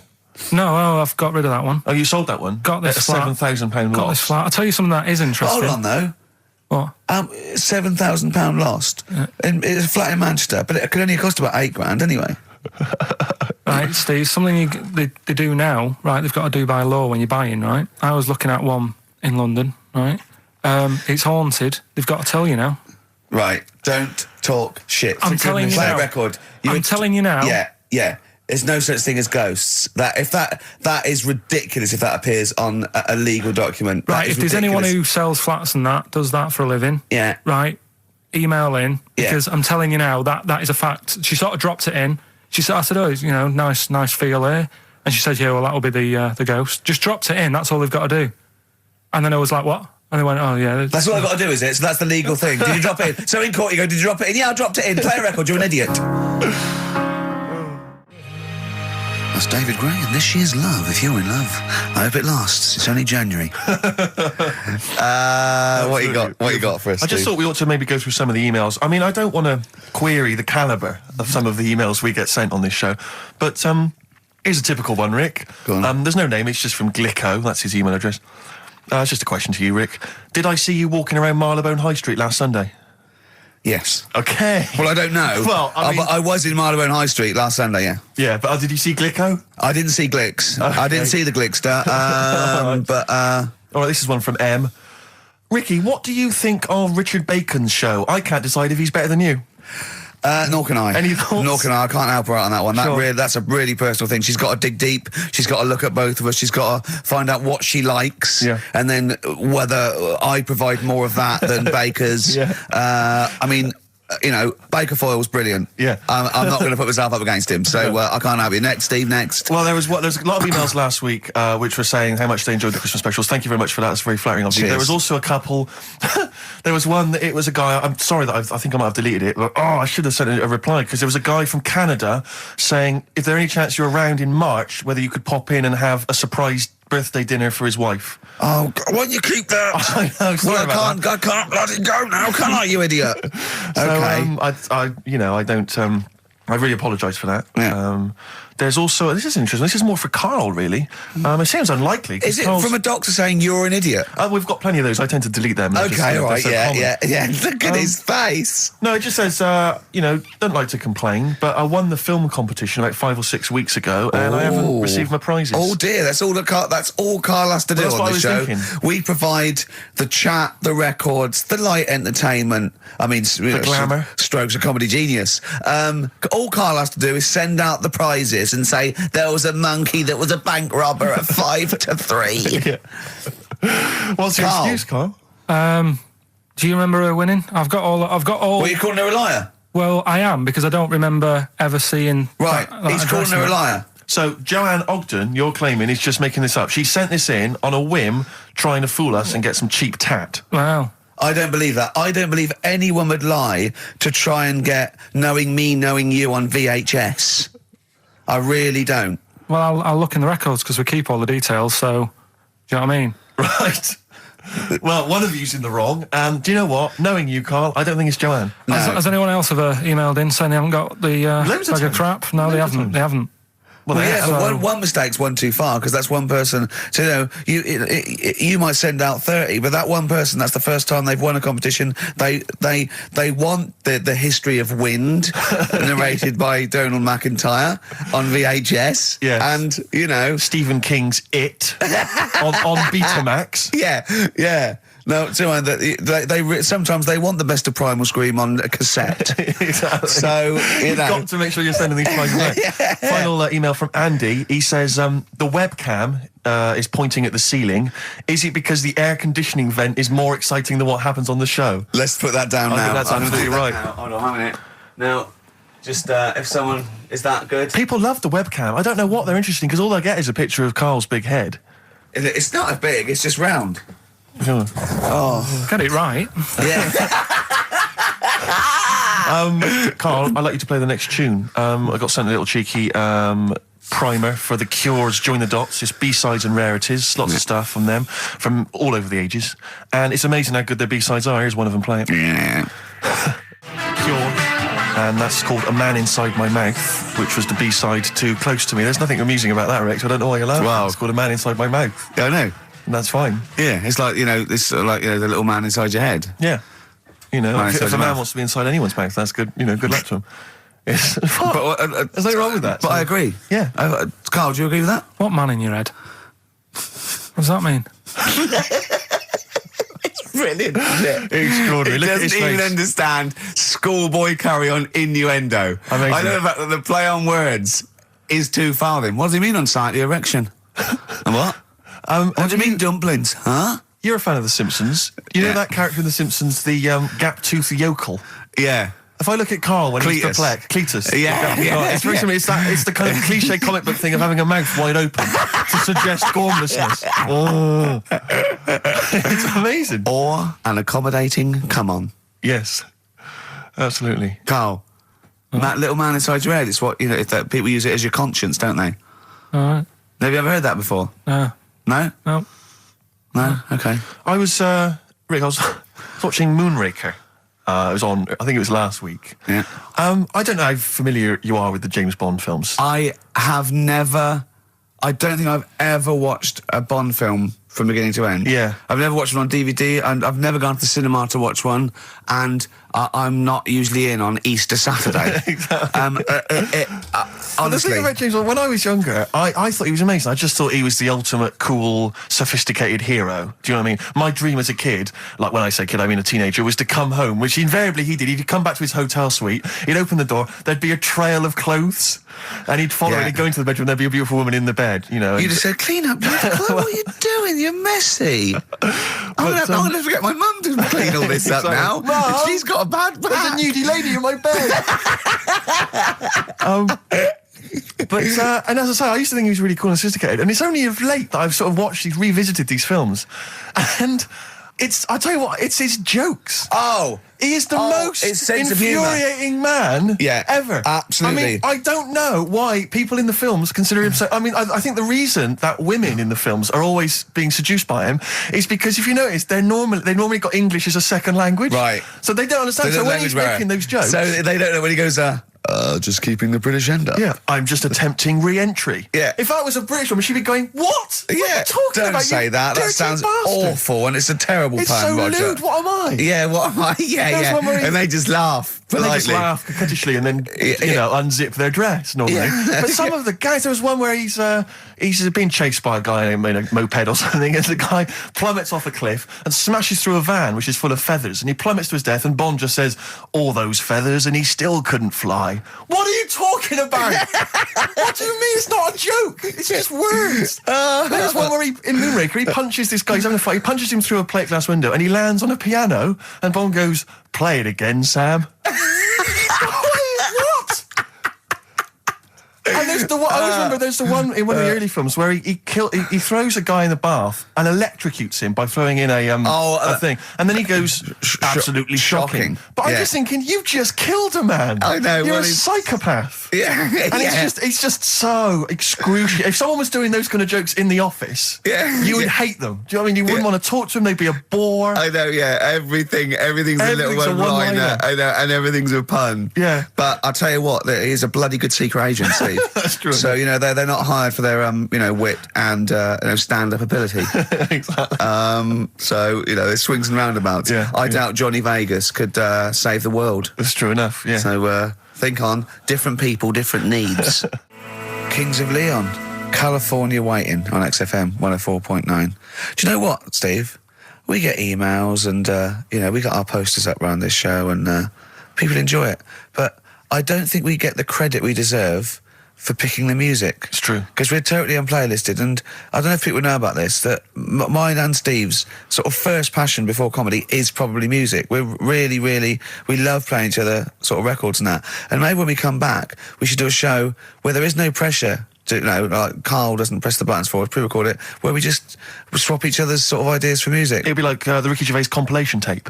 Well, sort of like, we're not talking John Peel, where we're trying to find obscure Belgian jungle and do demos. It'd be everything from, Kings of Leon, Lou Reed, maybe a bit of 80s stuff that people have forgotten about. Beautiful songs. So what do you think? I'd love to do that, Rick. I mean, genuinely, there's nothing more exciting to me than introducing to someone a song which they then go on and they love and they listen. Maybe they buy the album. But that's something to think about, maybe for later. Yeah. Well, it's like you say, the pressure to kind of come up with some, high caliber chat between each record. It takes a toll. But yeah, and that's it's a passion of ours, and we'd love to. But now it's Rockbusters. Can I just say something now before we do Rockbusters? A lot of people they come up to me, they say, "Steve, we like the show. When are you going to get rid of Rockbusters?" It brings it down. I'm not joking. I'm not joking. There is lots of people. Come on, let Karl speak. Come off it. What? Come off it. What? I know people who say, "You're never going to stop that, are you?" So one of us is lying again. Well, not really. I'm talking about people who've listened to the show. You're talking about Suzanne, your girlfriend. Martin, he'll be at home now with a pad, getting ready to play. But I should just... Mike Freeman did encourage Karl on a couple of occasions. He even tried to get him through with the answer, egg when we were doing that naming animal round. Yes. So, But I should just say that people think that somehow Ricky and I are endorsing Rockbusters, that somehow by allowing it on the show, somehow we think it's good and we appreciate it. And I need to point out that it's more like when a child comes back from school and they've done a painting. Yeah. It's crap. Yeah. But of course you've got to stick it on the fridge. bigger than the house. You've got to stick it on the fridge because otherwise the kid's going to get upset. In this next episode, you've got to remember the cat is bigger than the house. Exactly. It doesn't look like anything. The humans don't have bodies. Their legs come straight from their head. Yeah, mummy and daddy. Please welcome to the stage Karl Pilkington's Rockbusters. All right. Right, so cryptic clues, No, not initials, cryptic. and you work Rubbish it out clue. and you email in and that. Yeah. First one. Yeah. Don't be stealing my tools. Take your sister's. All right, and the initials NK. Don't be stealing my tools. Take my sister's. Yeah, so that's like the cryptic clue, and the initials of the artist or band is NK. Right. Second one. Buy it if you want. Not bothered. Think about it. Come back. Right. Come back if you want. Start again, Karl. I lost halfway through. Right, start that second one again. Right. Well, you can buy. It's different. Well, the first one was buy it if one. Now this one was we'll write it down. Buy it. Right, do it. If it's a cryptic clue, all the letters count. Do it. Buy it if you want. I'm not that bothered. You know, think about it. Come back. Check some other places out first before you know. That was a crossword clue in the Times. So we got no time for other clues. Right. So that's SC. Right. Do that clue again. Buy it if you want. I'm not fussed. Do you know what I mean? Think about it.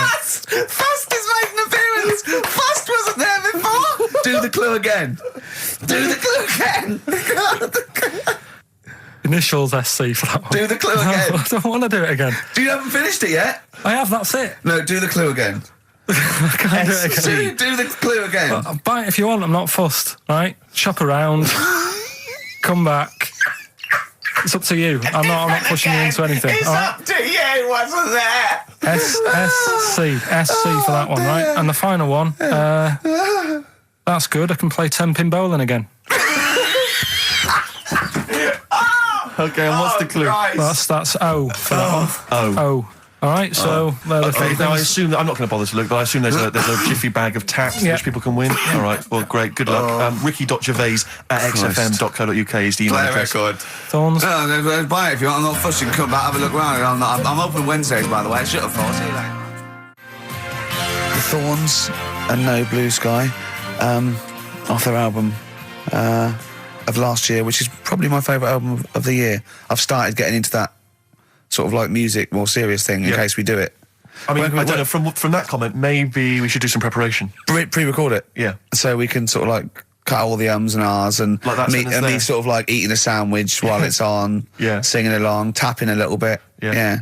I won't lay down like this either. We'll get me a chair that I can sort of be upright so I can enunciate.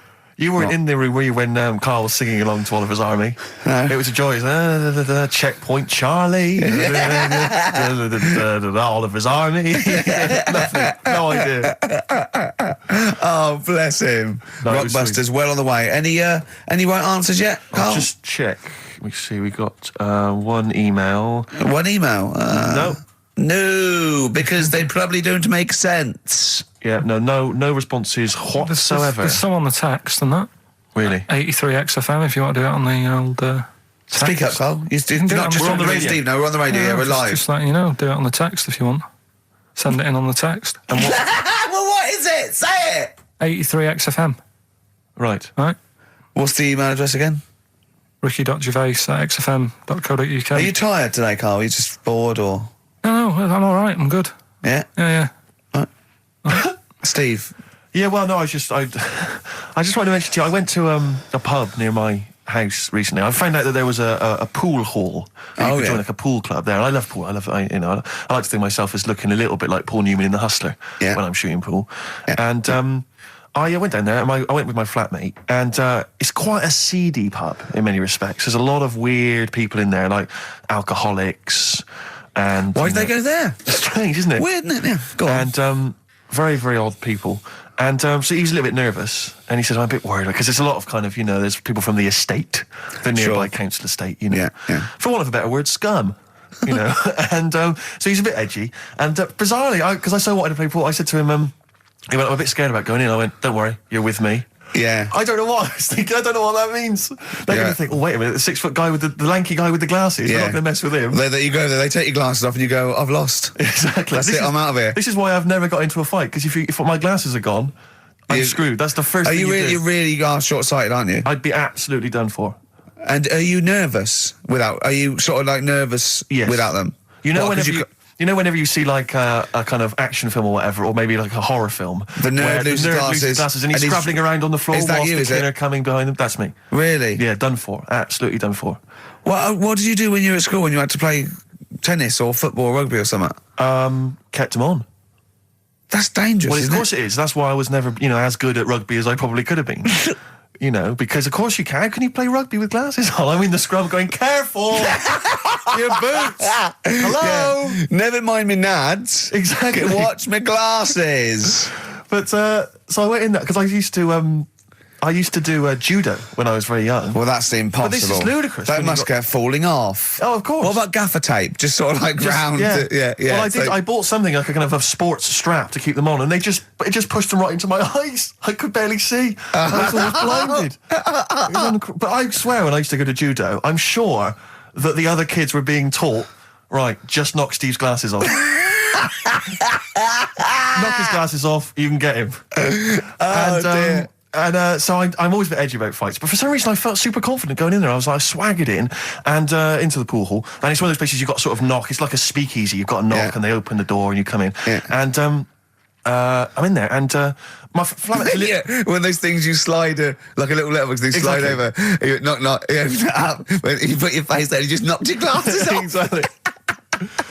And so I went in there, and in a way, my flatmate was justified in being a little bit edgy, because the conversation we could overhear, the table next to us, we were playing pool, the guy next to us was going, yeah, of course, the bloody police. Spent Boxing Day in the Nick. Absolute nightmare. Were you getting nervous? So I was getting a little bit edgy, because I didn't know, but then I thought, they don't mess with their own. We're almost like gangsters ourselves, because we're there in the lion's den, do you know what I mean? We'll probably be fine. So then, there's just an old guy serving at the bar, in his 50s, and some guys go over to the jukebox, some young kids, they're just hanging out in the pool hall, they're pretty cool. They put some money in the jukebox, and in first track, Coldplay, fine, I'm thinking that's nice, I'm playing pool. Second track, hardcore German techno. and they put in about 50 quid's worth, it seemed, because it just went on. Really thumping, kind of like gabba stuff. Old guy at the bar just nodding his head, cleaning the glass. Yeah. So into this... Piano player, furious. Exactly. Into this comes, like, what appeared to be a family of holidaymakers with kids. So they've entered this, like, seedy pool hall. We've got, the Cray twins playing pool next to me. They've come in, the German techno's blaring. They come in, and there's, like, kids, and they've got the baby in one of those little pouches, and they sit down, and the weirdest thing was one of the guys, the uncle, let's say, of the family, he picked up the kid, and he was about to put the baby down in a chair, and I thought, hang on, that's quite a hard-backed chair. And as he did it, the baby's head just went fa-doom and hit the back of the chair, and just flipped back and hit the back of the chair, because he just lumped it down in the thing. And it started screaming, it crying, and the teenagers were rocking to that, they loved it. And he came over, and it was transparent what had happened, and the mum was going, what's happened? The baby's crying. And he went, I don't know what happened. And I wanted to lean over and go, you lying swine! You know what happened? You just hit his head. I wanted to go, just take her aside and say, never let him handle your baby again. No, the head was wobbling around. He put it on heavy. I could see it coming. I don't know, and who knows, he might turn out like Karl now. That's a point. But what do you do in those situations? Do you... Well, I'm assuming by the way you're taking it lightly, the baby wasn't hurt in any way. He just made his. Well, then. But it was still a bit. Then you keep out of it, don't you? What are you going to do? Call the authorities and go, it was him. Yeah. But I don't know. I mean, I don't want to name the place in case I get knifed. I imagine you trying to swagger it when you overheard him talking about the Nick. I imagine you know him go, yeah, pigs. Sorry? Yeah, I ate the pigs as well. No, I'm a lawyer. I was down there. Exactly. Oh yeah. Sure. Oh dear. But so I'll be going back there. I feel like I'm one of them. I mean, I've told you before, Steve, stay away from working class people and bad men in trainers, because, you hang around with ne'er-do-wells and you're going to get your glasses knocked off. It's true. McCalmont and Butler doing their version of Back for Good from the Enemy War Child charity album. I like it. It's a good cover. For being honest, Steve, I prefer the original. Well, I don't think I would dispute that, but I think McCalmont's voice is well judged. And Butler's axe work is no slouch, but I'm just saying, the Take That lads. I prefer their version. All right, well, I'm just saying that, that was interesting. It was worth listening to. Well, that's the sort of thing you might get with our musical show. All right, let's taste it. Let's have some ads. Jet. Roll over DJ on XFM 104.9. Carl, you promised me that you were going to reintroduce Educating Ricky. Yeah, we can do that. Have you got it? Have you got something that will that's something that I won't know that's correct and that will interest me? Yeah, there's loads of stuff. Is it anything to do with monkeys? No, we've got monkey news. We've got monkey news coming out. Of course we have. Yeah, monkey news people, and they're now over to XFM for monkey news with Karl Pilkington. No, we won't do that yet. We're not doing that yet. Educating Ricky is. Yeah. Well, let's do it. We did it ages ago. Educating Ricky. Oh, that's interesting, and it's correct. Hang on a minute, though. What I do is I tease you, don't I, with headlines. Oh, go on then. And then you have to sort of go, that one sounds good. Go on then. What are the I want to headlines? know more about that. Educate me. Yeah. Right? Okay. You've got, Jeez. That Nelly died. That Nelly died. All right. Okay. Right. Could be about an elephant. Yeah. Go on. You've got that. You've got, I've got well. Take well as read. So they all start with well. Okay. Knob body has been that lucky before. Brilliant. All right. Okay. You've got get a lobe of this court case. Right. Okay. Not bad. I'm going Interesting. for knob body has been that lucky before. Right. It's a story about this kid who was born. Right. Was he? Yeah, he was popped out and the dad and the mum saw the baby and it was like, oh, that's a good-looking little kid. Sure. And they were proud and that. And then They're surprised that it's a good-looking little kid. It's theirs. Yeah. Like it could have been a frog, and they'd have gone, "Oh, he's got your eyes." And then the doctor goes, yeah, it is, but look at that. What? He said, it's a boy and hasn't got a knob. I love the doctor saying that. I love this GP or this midwife saying that. Oh, we love little boy. Yeah, but no knob, baby. Mr. and Mrs. I mean, think. Right. No, but I'm speeding it up a bit. All right, come on. So the baby's Right, so the born, baby's like and that, Dr. and says, the "Look, doctor baby's says got a that, knob." and the woman's like, oh, it's our first as well, and stuff, right? She's really gutted. She's living. What's the second going to be like? So, Go ahead. so the Just a knob. doctor says, We'll call it Karl. All right, go on. Right, go on. so the doctor says, well, I'll leave it with you for a bit, get used to the idea, right? As opposed to throwing it away. So he wanders off. Yeah. He comes back with a smile on his face, right? Found the knob. So the mum and dad are like, what are you smiling about? He said, you're not going to believe this. Baby's just been born. It's got two. Right? You can have one of them. And they did a little operation. Where did you get this information from? That's in a book. What book? Is it the a same joke as the book that you carry round with you? No. With the woman with 3 legs, the juggler with 9 arms, and the bloke who found shagging a chicken under a rock. Is it in that book? Weird though, isn't it? Well, it's not true. It is true. What, in the same hospital, there was a baby born without a knob. Luckily, Karl. It happened. You swear to God you're not making The this I'm up. not doctor making it came up, back honest to God. smiling because you don't believe it. There's a baby there with an excess of a knob. It happened, honestly. I'm not, all these things are not made up, the educating stuff. That's why I do it, innit? Teaching you stuff, always teaching you stuff. I was All right, like- if anyone can confirm the baby with no knob, they're the going to baby with confirm it two, because they're going to go to the same dubious website that Karl got it from. I always try to be level-headed and reasonable in these situations. And it's You always ignore it. Guatemala or Mexico. Rodriguez was born without a knob. Luckily, baby next door and was got 2 knobs. What a load of shite. Play a Play a tune. record. There's still more to come. Oh, I'm looking forward to it. Was it Nelly? Nearly dead. It nearly died. Nelly died. Bones, Radiohead off the Benz album. I mean, might be my favourite album of all time. You said it before, yeah. I Yeah. can't say I've ever really got into it. I remember when it came out, it was just so ubiquitous everywhere. I never really bothered listening I to can it. still listen to it every day. I mean, that might be sad, I don't know. But bit. it's a fantastic album. Yeah.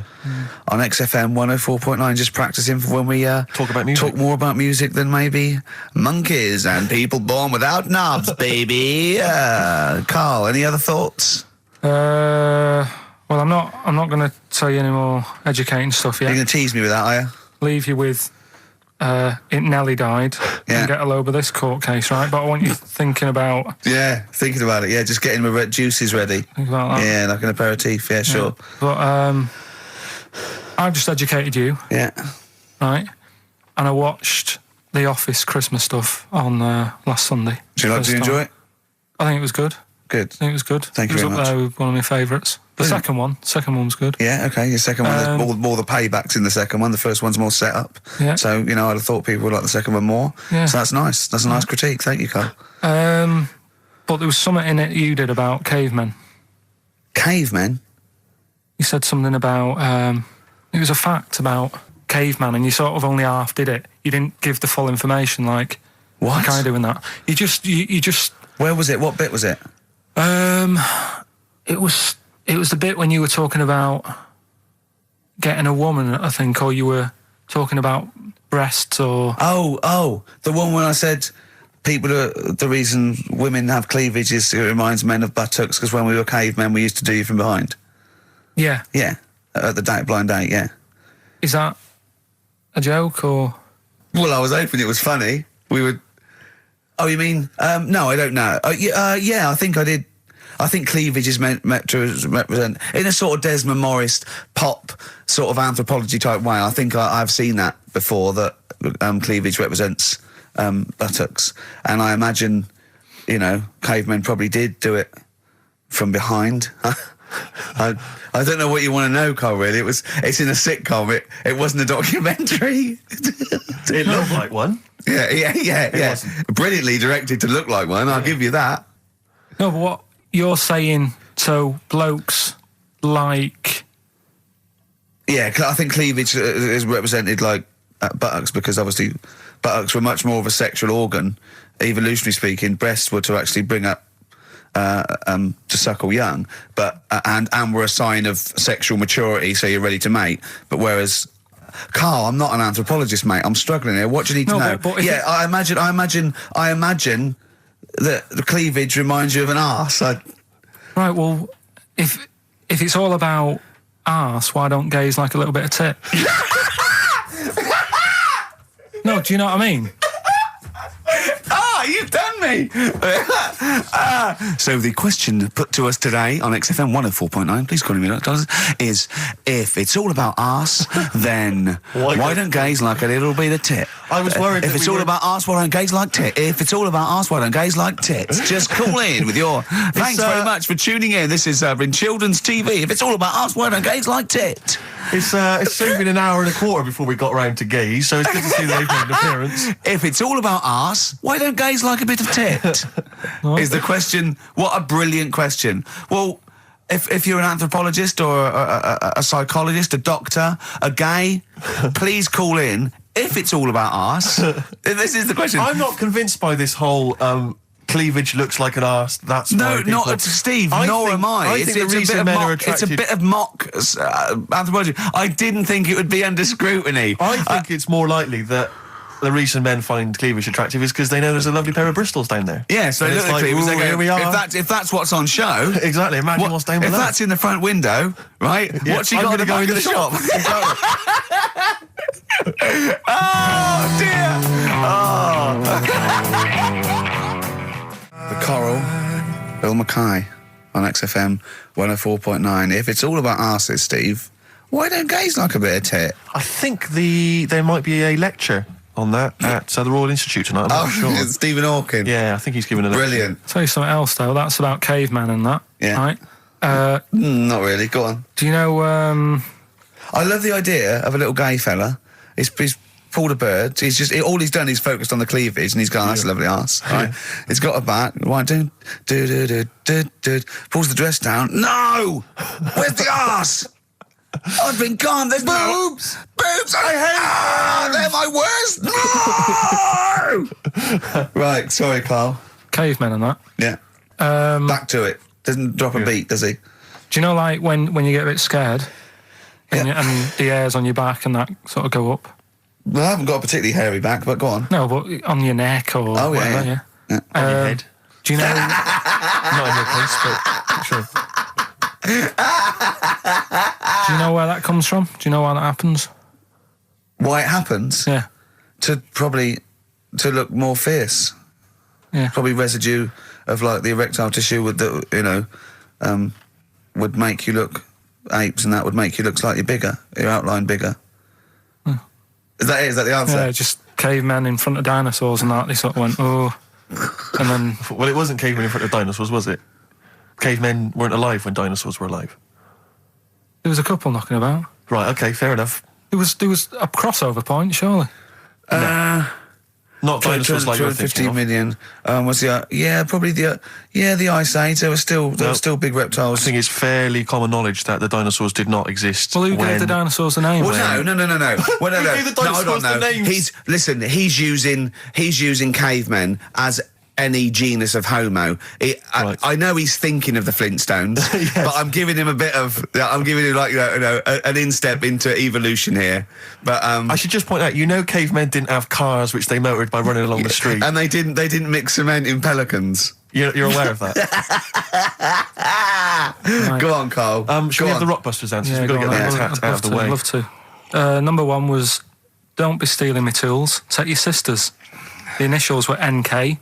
That was Nick Ursaw, right? Nick Ursaw? Nick Ursaw, 80s. I don't know. I've never heard of that band. Sort of Nick Kershaw. Nick Kershaw, yeah. Nick... sorry, what? Nick I don't Ursaw, understand it. right? Nick... How does Nick Kershaw... Second one was... No! Don't move on! Nick Ursaw! What's Nick Ursaw? Jesus... All right. It doesn't count. It's not a clue. Then let's just leave it behind us, all right? Second one was buy it if you want. I'm not bothered. You can think about it, come back, have a look around, think it over. I'm not fussed. The initials were SC. That was soft sell, right? That works. Yeah. Well done. That works. Right. And that's good. I can play 10-pin bowling again. That's O. That's outcast. All right. What? What does that mean? Outcast? You're out. You broke your arm, right? Got the cast that's off ridiculous. That's ludicrous. I mean, that's ridiculous. You broke your arm, you were in a cast, you got rid of the cast, you're outcast. Did anyone get that? Yeah. I mean, I am stunned. I think, to be fair, that was because how many bands begin with O? Yeah. I think that's why people got it. Exactly. But there were guesses, yeah. I could probably make Oasis work if I tried hard enough. We've done that. Oh, pardon me. So, outcast. That's ridiculous. Why is it ridiculous? But We've it's had worse than that. ridiculous. We've had worse than that. The leap to We've had bowling. worse than that! No, Imagine that! I remember when I did my wrist in, then it fixed, I went 10-pin bowling. Why did you do your So wrist it's what you did. Brilliant. So next week's quiz is, what am I thinking? You're an idiot, Karl. Play a record. Who's the winner? So Why did you do your wrist in? crash. I had a bit of a what? crash. Had a crash. You had a crash? Yeah. That sounds like a story we've not explored. Not much to it. I just went on a free sort of rally day.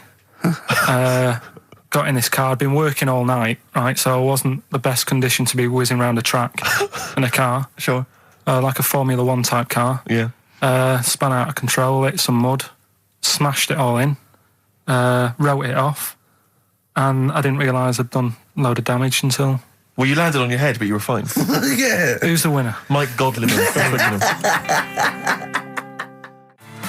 Bad Time from the Jayhawks on XFM 104.9. Steve Merchant, Ricky Gervais, Karl. We're having a good time. We are indeed. All right. Yeah. Karl, what you got lined up for us now? Right, well, you've got a choice. Nearly dead? You can have a bit of educating. Yeah, let's have educating. Come on. Educating Ricky. Actually, can we just clarify what this is? I think a lot of new listeners perhaps aren't familiar with this. It's when Karl looks on the internet and finds a weird story about, the double knob fun, and tells me about it. And it's usually not true. Okay. If it is true, I know it already. Go on then, Karl. They're not really weird stuff. It's just stuff that's gone on. That's interested me. That's all it's about, and I educate about it. I should just confirm that we've had a number of emails that say the baby born without a knob and then having one transplanted from a baby that luckily enough had two knobs is apparently true. Right, Yeah, no, go. listen. So- I don't question that Where's you that? could be born with a deformity and get someone's, fingers, knobs. What I'm saying is, it didn't happen with the doctor goes, I'll leave with it. I don't believe it. That baby's got two knobs. Exactly. What a coincidence. I bet that little bit of information isn't in there, is it? Sure. That he went out the door, I'm going to get a coffee, came back, bloody hell, hold on, no, here's an extra knob, I found an extra knob. We can put that knob on there. Perfect. Right, well, you've opted for the headline, It Nearly Died. Right? Yeah. It's about this elephant. Yeah. 80 years old in Africa. Right? It's had quite a good life and that. But then what happens is, I don't know what it's been eating, but its teeth fall out. Yeah, that's what most elephants die of that because they grind them down, the teeth, until they can't chew anymore. And most elephants dying of old age with an elephant is the fact that you haven't got teeth anymore. Well, it's had a good innings. It was 80. Yeah. Right? So anyway... They used to pulp the food up and feed it to it, and it lived quite happily. No, what they did was, the village got together, said... chewed the food for that's it. sad, isn't it? Made it some False teeth. Made it some teeth. Out of wood. Wooden teeth for this elephant. That's 80. What do you think of that? I don't know. I don't know if it's true. I mean... No, it is. Forget that. You've been proved wrong once. It is true. What do you think about that? Carl, it's like saying, yeah, my Auntie Nora saw a ghost. What do you think about that? There's no comment. I can't comment on it. Would you have gone to the trouble, is what I'm saying? To build an elephant some It's teeth? 80. It's 80. Yeah. With all the problems Africa's got and that, and they're messing about making teeth for an elephant. What problems have Africa got? Well, there's not enough food to go around, so if an elephant's dead, that's a bit more food left. Do you know what I mean? Why? Yeah, but you're assuming this is in the middle of a village where there was famine and starvation. It might have been. It might have been South Africa, Kenya. No. You don't know. It's not all Ethiopia. If it was a busy city, people in the village wouldn't have time to be messing about with making teeth and that, would they? It was a little village. Little village. Yeah. And the local elephant. The local elephant, like a local post office. I'll meet you by the elephant. No, to be fair, Rick, I think I saw Bob Geldof on TV saying, please, people, stop making elephants' teeth. They are eating all the food. We're sending it over there. F the number. Where's the teeth? I don't know. It's possible. Send us the teeth. It's possible. It's possible that they made this elephant some dentures. It is possible. Wouldn't it Yeah. have been easier to just Pulp it? Exactly. I'd have Mash thought- it up, serve it some soup or whatever. Yeah, I think if you're making its teeth, it's a village. So I'd have thought I wouldn't have thought it would work for very long, and I wouldn't have thought the elephant would understand that it was teeth. So I wouldn't have been able to thought that villagers could do it. I mean, top veterinary surgeons could have done something, but I think they made it all goodwill. But I don't want to thought it worked, so they probably end up dying or pulping it like I suggested. But thanks very much. Play a record. No, but didn't you say something about wooden teeth? Someone had wooden teeth. I don't know. I think that was possibly my grandparents. They had wooden teeth. Yeah. Well, I don't know if it was wooden. I think the palate was wood, and then the teeth were as you would normally That's say. like from the 16th century, though, isn't Well, it? it was the 1940s. They used to hammer them in without anaesthetic. Really? Yeah. Just put into the roots. It wouldn't. Oh God. That's a rubbish time, isn't it? To live. And other people's teeth, obviously dead people's teeth, you could replace it. Just bang it in for a while. Oh God, unbelievable. Oh dear. Play a record, Carl. If you've had teeth hammered into your gums. Placebo. English Summer Rain on XFM 104.9. Right, okay, you got the final educating Ricky, Carl? Get a load of this court case. Yeah. What happened was, right? Allegedly. Fella's in court for something that he shouldn't have done, right? Yeah.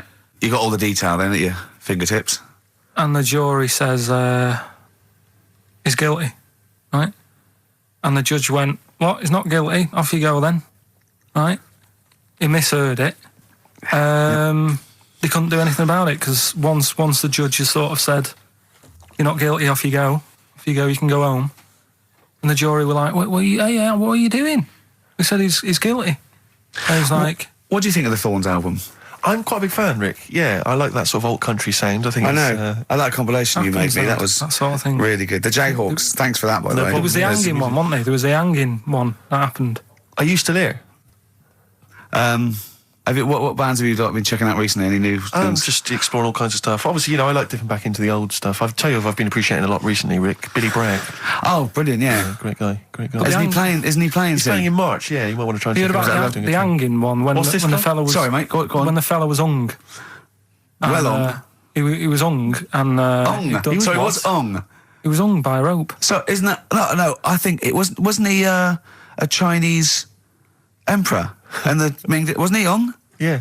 He was ung. Some fella who'd done something. They hung him. And, They wanted him. It's not a word anymore. He was ung. look, don't be doing that again because you said squoze wasn't a word, and then I shown you a menu today that someone sent, and it said fresh orange. Yeah. Squoze. In inverted commas, and next to it was the word colour, spelt COLOR. So presumably either the American menu, right? In which case there's loads of American words that we don't use, or it's just a badly typed piece of work. Anyway, there was a bloke that was He was hung and that, but he didn't die. Ung on that, he was definitely a Chinese. Ung on that, yeah. I remember him now, yeah. He didn't die, and they said, "Oh, just hang on a minute whilst we change the rope and that." And he stood there waiting, changed the rope. They tried to, do it again, and didn't work. It didn't work, right? So they got another rope, right? Didn't work, and then they had to let him go because it's like there's a well-known saying or something from this thing. Yeah. Have you seen? Do you like "Oh My Car's On" by Tim Burton's new single? I don't know that I'm particularly It's familiar with brilliant. it. Can we play it a bit later? No. Yeah, can we play it? Let's play a record now, and we'll talk more a bit later. Yeah. Hey, can you, Karl? Would you shut up?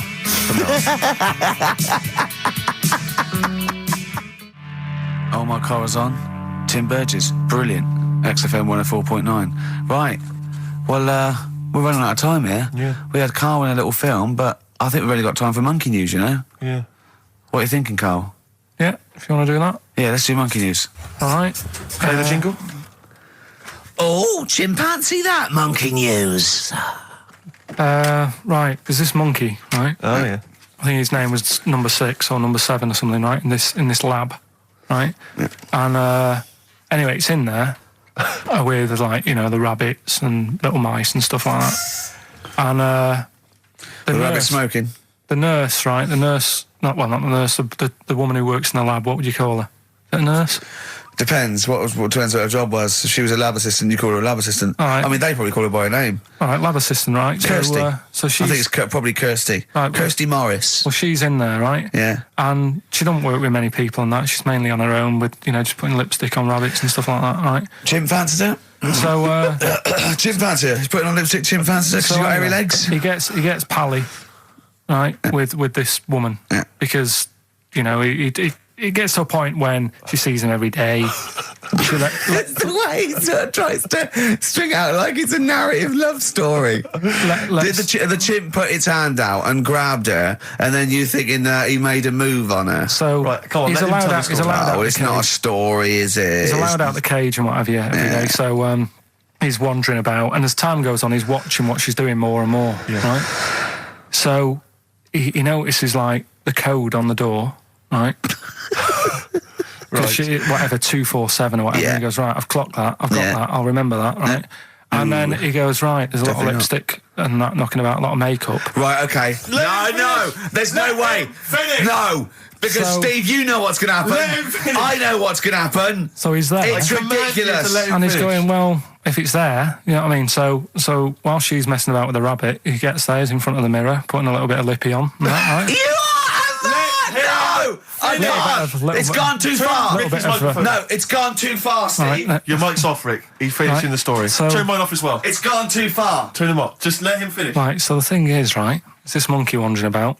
It's got lipstick, it's got mascara on, it's looking pretty I good. didn't mention the mascara. It's looking all right, right? So it knows the code on the door, 247, right? So when she's sort of messing about with the rabbit, right, he goes, right, here's my chance. He's looking good, 247, out the door, through the reception man's there. He's like, all right, Kirsty, right? Don't talk shit. I Feel Free from Cream. That's pretty much the last track, isn't it, guys? I imagine on XFM 104.9. Well, I mean, yeah, I've got nothing to say after that ridiculous story. I mean, that's worse than the bank robbery to me. Yeah. That he clocks that, and the bloke on the desk. All right, Kirsty. Oh, you're 2 foot shorter and hairy. She wasn't a looker anyway. So. She wasn't a looker anyway. Brilliant. Oh, play a record and say cheerio. We'll see you next week for the last time for a little Just while. got ads and... Oh, adverts. Oh, I'd love to end with adverts. See you later. It's brilliant. Going out on a bang. XFM. Ladies and gents, you're listening to XFM 104.9. Big thank you to Ricky Gervais, Stephen Merchant and Karl Pilkington. Fortune Faded by Red Hot Chili Peppers on XFM 104.9 with Ricky Gervais, Stephen Merchant and Karl Pilkington for the last time. Yes, we've said that before, of course. So don't get your hopes up. Yeah, we've had some highs, some lows, some laughs, some tears. Karl, you're concentrating. A lot of tears, mainly from the audiences. Yeah. Now, before we get into that, before we get into talking about maybe some of the hijinks we've had, looking back, looking forward as well. Yeah. I came in, Karl was sitting at the desk, he went, all right? I went, all right, yeah. He went, see that Alan Clark diaries? I went, no, I didn't. He went, no, a lot of people talking about it. He went, I've never kept a diary. Keeping a diary will always get you into trouble. And I said, like Anne Frank. What did you say, Karl? The woman in the cupboard? That's what he said. The woman in the cupboard. And I went, save it. Save it. You never speak to Karl off air. Save it all for when we're on the wireless. He went, but what did she do? What did she do except be in a cupboard? What did she have to write about? And I said, well, her thoughts. Do you know Anne Frank? That's all I know about Anne is. There's no point pretending here. Anne! That I know stuff. Yeah. Right. Well, tell us everything you know about Anne Frank. She was in a cupboard. Yeah, what else? If she didn't do that, I wouldn't know about her, seriously. That's all I know about her. Yeah. So what did she do? But how do you think we know that? We know about her cupboard because of her book, don't we? But hang on, what in the bigger scheme of things, why was she in a cupboard? I don't know. Right. I honestly don't know. You don't know anything else about Anne Frank beyond the fact that, to quote you, she was in a cupboard. Well, what's she done then? You tell me. Why should I know more about a woman Firstly, in a I cupboard? don't think she was in a cupboard. She wasn't in a cupboard. She was in an attic. All right. Yeah. So what was she doing? She was hiding from the Tidying Nazis. She was hiding from the Nazis. But isn't that the first place they'd look? Sort of work from the top down. Carl, they weren't specifically looking for Anne Frank. They weren't going, where is she? Where's Franker? If she gets that book out, we are in a deep shit. We've got to stop the book. They were just looking generally. She was 13, 14, she was hiding, she was Jewish and she was hiding, lived in Amsterdam, didn't she? Yeah, as much of her family were having to hide, being helped by, friends, non-Jewish friends. In a cupboard. Cupboards, And how long did she sort of hide up there for? Until she was caught. Long enough to write a book. So she even got caught after all that? What do you mean, so she even got caught? We're talking about one of the great, humanist tragedies of our times, and you're going, she couldn't even stay hidden. What do you mean, didn't she get caught? No, I'm just saying, it's not a great tip then, is it? Do you know what I mean? She didn't do it well. She didn't hide and say, well, I escaped it. Her diaries are not a manual on how to hide from people. It's not how to win at hide and seek. I don't know anything about her, and we might be going down some ground that's a bit dodgy. I don't know enough about it. Maybe it's best just leaving it. All I was saying is diaries, what do you do them for? Have you kept one, Steve? Never kept a diary, no. Right. I can understand your fear that it might get discovered, someone might read it, find out all about your inner secrets. Of course, the good thing about you is you tell everyone what you think about them. Yeah. Yeah, but... No one's going to find a diary and go, oh, God. Can't believe it. Carl doesn't like my haircut. Yeah. Carl thinks I look like Dave Hill from Slade. Yeah, I told you that, didn't I? Yeah, I told you that. Do you think they'll last, though, diaries and that? No, because they were a bit of a time killer, weren't they? It was something to do at the end of the day, whereas now there's iPods and that. Do you know what I mean? It's fantastic. The iPod of Anne Frank. Yeah, no, that's what I mean. New from Sony. That would be great, wouldn't it? All her greatest hits. Who could forget?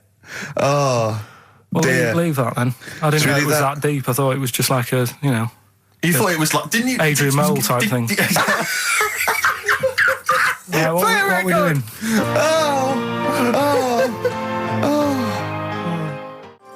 Thorns from my favourite album of last year, that.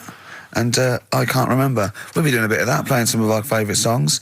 We've got a couple of requests. In fact, got one of our celebrity requests, Matt Lucas from Little Britain. He's listening in. Oh, yeah. So is it your last show? I said, yeah. I said, do you want me to play a record? And yeah, he said, what's your favourite group?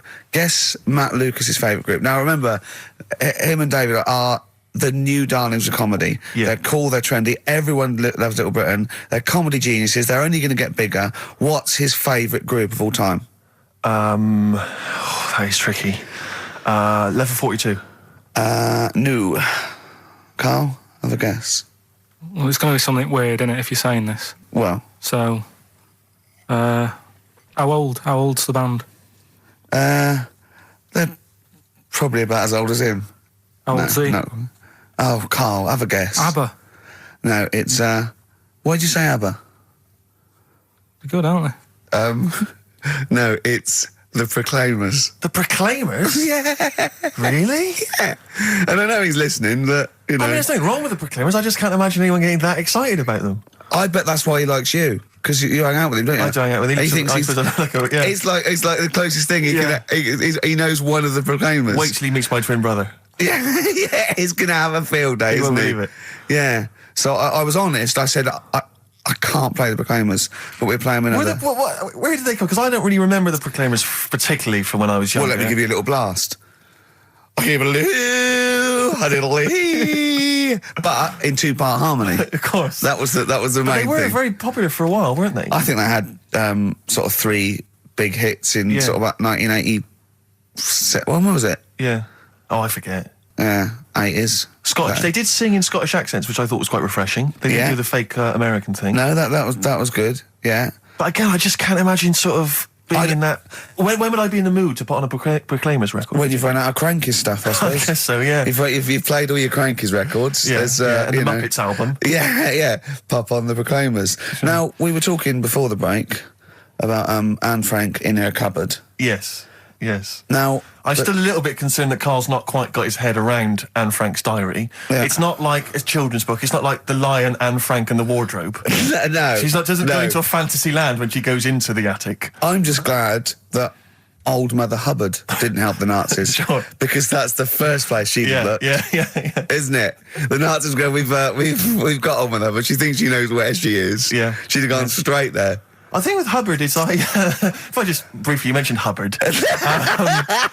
Now, Hubbard goes to the cupboard to get, I can't remember exactly. Poor dog a bone. She goes to get the dog a bone. But when she got there, The cupboard was bare. cupboard was bare, poor and dog so had the poor none. dog had none. Is there more to that than because that's all I remember. Is there further verses? Does she finally get a bone? Does she go on an Oh, adventure? what, you mean the second verse is, then she looked in the fridge and realised that's where she kept the bones, Yeah. and so the dog was laughing. Exactly. No, there isn't another verse. There's not. That's all of it. I think so. When they went to the cupboard to get a bottle of bone, when she got there, the cupboard was bare, and so the poor dog had none. none. No, I think that's the end of it. I think it's a moral. That's it, is I it? think it's a moral that.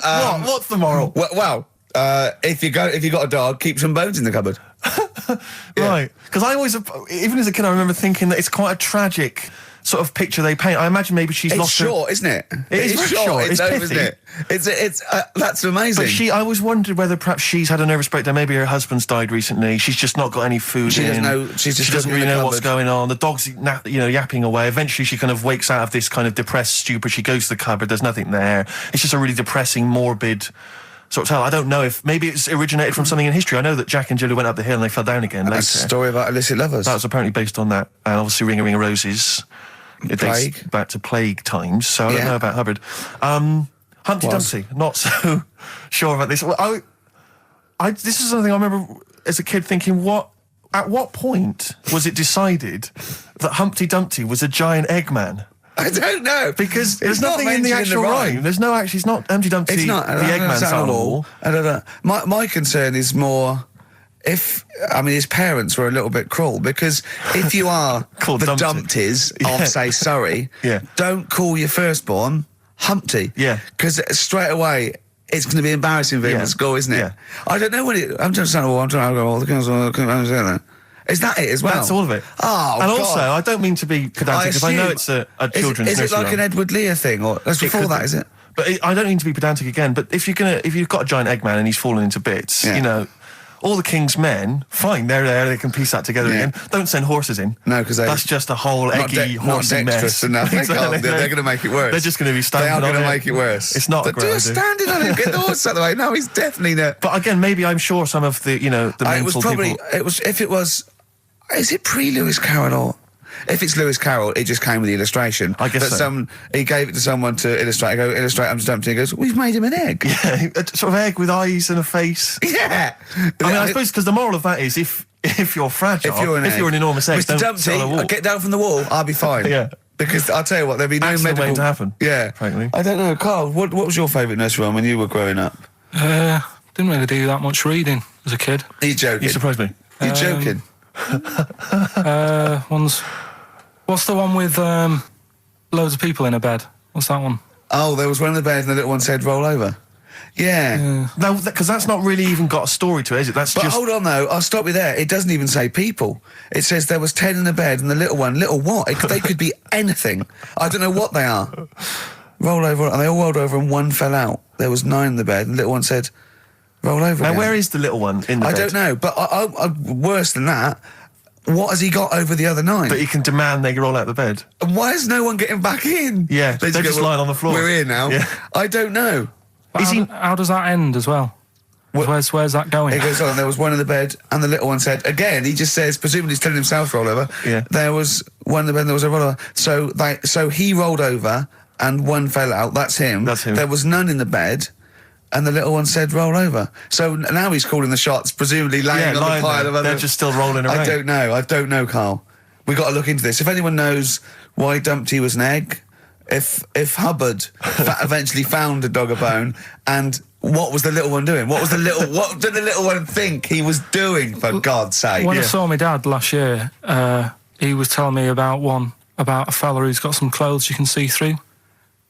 What's that one? You don't mean the Emperor's New Clothes?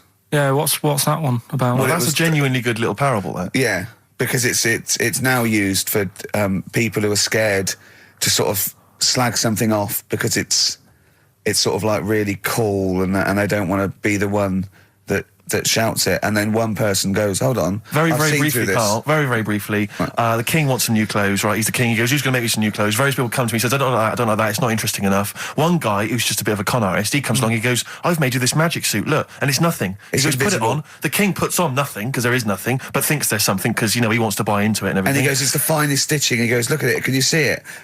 No, they actually say only a genius can see how good this suit is. And the king goes, yeah, it's brilliant, yeah, it's great. And he goes out, and just, is it a woman or a little kid? Well, everyone's applauding it, they're going, you look great, even though his tackle's hanging out, he's nothing. Even though he's got a king-size sort of like bit of meat and 2 veg, wobbling, dragging down the street. Exactly. And then one little boy goes, he's not wearing anything. The king is in the All Together. Know that one? So, well, did anyone else buy one? Or was... Okay, play record. Play a record, Carl. Play a record. Carl, just play a song. Jesus. Travis, writing to reach you on XFM 104.9, all right? Couple of emails here trying to respond to our requests for nursery rhyme related information. Oh, go on. Nikki Williams says that she was at infant school and she had a nursery rhyme book, and in the book, and this may just be the illustrations, but apparently the 10 in the bed in there were small baby monkeys, which you'll be loving, Karl. But again, I suspect that might just be the illustration that accompanied the... I remember I had a book of nursery rhymes when I was little, and my brother, he was older than me, and I was about 5, so he was about 16. And I remember him and his mate just absolutely cracking up because it said, up Jack got and home did trot as fast as he could caper. He went to bed and bandaged his knob, N-O-B, with vinegar and brown paper. I've since found out that knob is like the old English for head, but I didn't know why they were laughing. Of course. They were just cracking up. This was, whenever one of my mate's brothers came around, he said, where's your nursery rhyme book? And he'd read it to him. Yeah. And it was just the funniest thing in the world. The brown paper and vinegar was a popular method, because didn't Jack and Jill use that? They used something similar. No, that was Jack and Jill. That was Jack and Jill, Yeah, was that's it? Jack when he broke his crown, which obviously, that means his head as well, doesn't it? Yeah. Yeah. So he's fractured his skull on a sort of like an outcrop of rock. Yeah. And then... Is that still used, the brown paper and vinegar? I don't think it is. I don't know, maybe Manchester they're still using that, I'm not sure. Yeah. Tracy and John Burton say that they reckon a Humpty Dumpty was actually a cannon that used to sit on the walls of the castle in Colchester where they live. That makes sense. Yeah, that would make Sat a lot on a more wall. sense. Had a great fall. The King's Well couldn't put them together again. So it had. It broke the cannon, or it meant it exploded. Maybe the cannon fell apart. Because people used to get blown up by cannons just doing it wrong, didn't they? Sure. Which is hoist by your own petard. Right. Where that comes from. Right. Coming back and blowing up in your face. So that makes slightly more sense because you would want to send for the King's Men then. Yeah, and the horses. I think the horses just came along anyway. They were just interested. That was quicker. Sure. The quick King's Men, it took them about 3 minutes, with the horses there in about a minute. Yeah. So, but I mean, if it blew up, there's nothing I could do. Yeah. So we got to the bottom of that. See, the educational, Karl. See, this is real education. You know what I mean? It's got a bit heavy though, doesn't it? What, Humpty Dumpty? Yeah, it has got a little bit heavy. Let's dumb it down a little bit. What do you want to do? Mary, quite contrary? We're doing Rockbusters in a bit. Hang on a minute. What? Before you even get to Rockbusters, oh, man alive, there are loads more verses to Old Mother Hubbard. Are there? I'm going to digest these while we play the ads, and I'll see if there's any salient information I can give you afterwards. Brilliant. Delays. A long time coming on XFM 104.9 with Ricky Gervais, Stephen Merchant and Karl Pilkington for the last time. XFM 104.9. Sad. We've established that Hubbard went to the cupboard, Rick. Yeah. Get the dog a bone. The cupboard was empty, as we all know. And So the dog had didn't have none. any. End of story. So the dog didn't have any. Well, no. Hold on, wait. go on. What, It turns out what? there's what appears to be something like 15 other verses. Not really. Unbelievable. I'm not going to go through all of them, Rick. Right. Any Basically, information? well, basically, I can tell you straight away that the dog initially had none. Yeah. She went to the baker's to buy him some bread. When she came back, the poor dog was dead. Right, you're pretty upset about that. Yeah. She went to the joiner's to buy him a coffin. When she came back, the poor dog was laughing. I don't know what he's up to. Right. She took a clean dish to get him some tripe, but when she came back, he was smoking a pipe. I mean...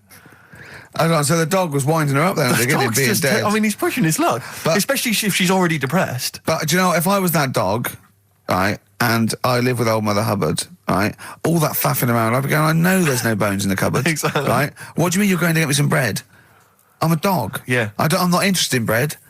Get me some hamburgers. Yeah. So I think I'd start winding her up. She went to the Our House to get him some beer. When she came back, the dog sat in a chair. See, I'd have said the dog had turned queer. Yeah. Make it doesn't rhyme scan at very least, well, and does also it? get a little, he's smoking a pipe, he's having a laugh. I'm beginning to wonder He's if... bent. I'm He's be- bent. I'm beginning to wonder if this is based on fact, though, in any way, because she went to the grocer's to buy him some fruit. When she came back, he was playing the flute. He's gay. No, it is the flute. It's not... Now this, I didn't even know there was a goat involved. She went, Oh, no. She went to the tailor's to buy him a coat. When she came back, he was riding the goat. Yeah, there you go. Dirty little... Oh, what...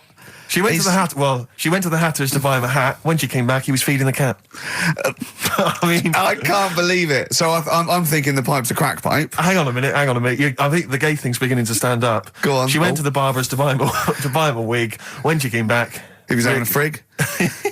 He was dancing a jig. He's dancing you're dancing a jig. Oh, he's dancing a jig, smoking a pipe, shagging a goat. This is a bit of a left field one though. She went to the cobbler's to buy him some shoes. Why does he need shoes? I bet they're high heels. Wait a second though. She went to the cobbler's to buy him some shoes. When she came back, you're never going to believe this. What? He was reading the news. Brilliant. She went to the seamstress to buy him some linen. Again, don't know why. When she came back, the dog was a-spinning. Yeah. She went to the hosier's to buy him some hose. When she came back, he was dressed in his clothes. Yeah. Why did she want to But this is the big payoff that we've been building to. Right. The dame made a curtsy, the dog made a bow, the dame said, "Your servant," the dog said, "Bow wow." Right. I mean... Okay. I'm going to probably do a few more verses during the next during song. the course of the show. Yeah. Listen, before we move on, I should just say that we've had various people saying what was in the bed and what was the final line of the bed thing. Why do they care? It's extraordinary, isn't it? We've talked about politics in the past, great music, we played great songs. Yeah, we got Monkey News coming up talking about politics. But Danny's said that apparently it ends with one in the bed, little one said good night. Because he was all happy, he had the bed to himself, and there's nine of his mates piled on the floor. Rick, but Ava counters that by saying, actually, one in the bed, the little one said, "Come back," because he felt lonely. So We're never going to get to the bottom of this. I don't know, Rick. This is the same as the Kennedy thing. There's loads of different opinions. Conspiracy theories. I know, we don't know what's going on. But Jimmy Webb, we go, Jimmy Webb, Galveston. Fantastic version on XFM. 104.9. You know what, Steve? I know people are going to miss the talk about little Chinese fellas, little gay fellas, little monkey fellas and all that. Yeah. But I think they're going to miss some great tunes as well. I'd hope so. She went to the jeweller's to buy him a clock. But when she got back... What was he sucking? a chalk ice. A chalk ice, fine. So... Fine, respectable. Yeah. I sort of feel like, one thing we've never done, Rick, is we've never pandered to people. But as it's the last show, we've got to give the audience what they want. Rockbusters? Well, yeah, and I was going to say things they don't want as well. And just basically to keep a smile on Karl's face. Yeah. I say a smile, a sort of not quite a scowl. Yeah, he never really smiles. So, it's just really as a chance for him to have a go. It's like, you indulge an annoying child. The only time Karl laughs is for no apparent reason. Yeah. What do you think, like... What do you mean? Well, sometimes you'll go... and I know you'll be thinking of what a monkey could do. Yeah, it's like people who've had electroshock therapy. Yeah! It's such a tied down biting on something. Yeah. Biting on a big leather pad. Let me just tell you briefly what the prizes are. It's That looks like a piece of shit that you got there. What's that? Let me tell you, Rick. Let me tell you. There's a number of mediocre CDs and DVDs. That is real But time. mainly, what about this? It's the Lord of the Rings Collector's Edition. Oh. Of the movies, you're thinking? No, it's the Radio 4 adaptation. It's only 14 hours long, Rick. Oh, that is... Throw that away. Pop that in the bin. Either pop it in the bin or send it to some poor bastard who wins this quiz. Exactly. If you're willing to take part in the quiz, you deserve 14 hours of your life wasted with that Tolkien tripe. So, right. Yeah, what are the clues then, Karl? Right, as always, just, cryptic clues and that. Initials of a band or an artist, work it out, win the stuff. Yeah. Email only. Yeah, ricky.gervais@xfm.co.uk. First clue is as follows. The Jamaican fella wrote a review for... It's the good old Jamaican fella. Jamaican fella. It's the last show the little Jamaican fella's made an appearance. This normally suggests that you need to think of the answer in a Jamaican accent. Yeah. Or not. Yeah, or not. Yeah, so any hang accent. on. Or an accent. Or pronounce the word slightly differently. Yeah, okay. Yeah, go on. The Jamaican fella wrote a review for Phoenix Nights. All right? Yeah. DC is on the initials. DC? D for Derek? Yeah, Okay. DC. The Jamaican fella wrote a review for Phoenix Nights. That's the first one. Second one, there's three of them. Second one is we should all vote for Paul Daniels, David Blaine, Copperfield, The Great Soprendo, Tommy Cooper and Derren Brown. We should all vote for them. Why is that? What was... I've just got the first one. ES. ES? Right? ES. Okay. And the last one, Steve, what did your dad do? Huh? Steve, what did my dad do? What did your dad do? Is that the question or are you asking me? Well, Ricky, what did your dad do? You can work on anyone. What did your dad do? All right. Right? That's E. Right? What did your dad do? Quickly again, the Jamaican fella wrote a review for Phoenix Nights. Right? DC. Second one, we should all vote for Paul Daniels, David Blaine, Copperfield, Great Soprano. No, but that's important. Right? ES, and the last one, Steve, what did your dad do? Right? Okay. The initial E. Ricky.gervais@xfm.co.uk. We don't want to speak to you. Please don't phone up. Remember, you could win some Lord of the Rings tripe. Faith no more on XFM. Last Rockbusters ever, thank Christ. Faith no more in their version of I'm Easy on XFM 104.9. Ricky Gervais, Steve Merchant, Karl Pilkington. Rick, for the last time, we've only really got 3 topics of discussion on this show. I think you agree with that. Little Chinese fellas, monkeys, and the gays. The gay people. Yeah. We're hoping to cover all those subjects today. Monkey News is coming later. I'm sure we can find something to discuss about gay people. We've done gays. We've done a few gays. I suppose we talked about the dog thing. Yeah. Big time. I think you'll be enjoying it. This is something that's got sent through to us. I'm not quite sure who by, but thanks very much for it. It's a story that was in the press recently. I'm not going to give you the headline. I think it gives away too much. I think, Karl, you'll be particularly interested in it.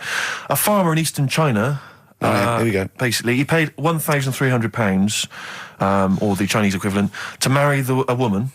And basically, she refused to sleep with him after the wedding, complaining that she felt unwell. 6 days after the ceremony, she tried to run away, but the farmer followed her. He found her in some neighbouring town. They grappled together. The bogus bride's false breasts fell off. And he's hard. It Not his hard up to his old tricks, is it? It wasn't his hard. Trying to do another show in Chinese this time. But it was a man. Oh, And no.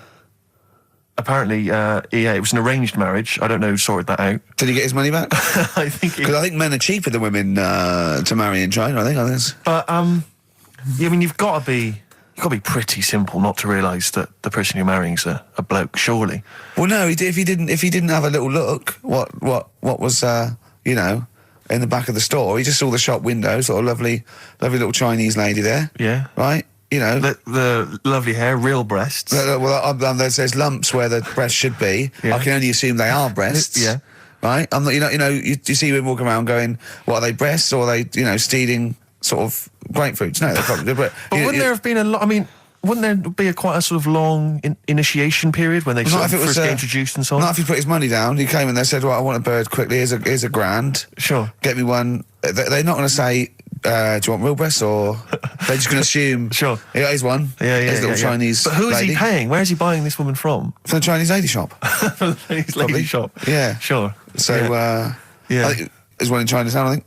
Okay. So, Yeah. not really a town. Not exactly a town, more a novelty street.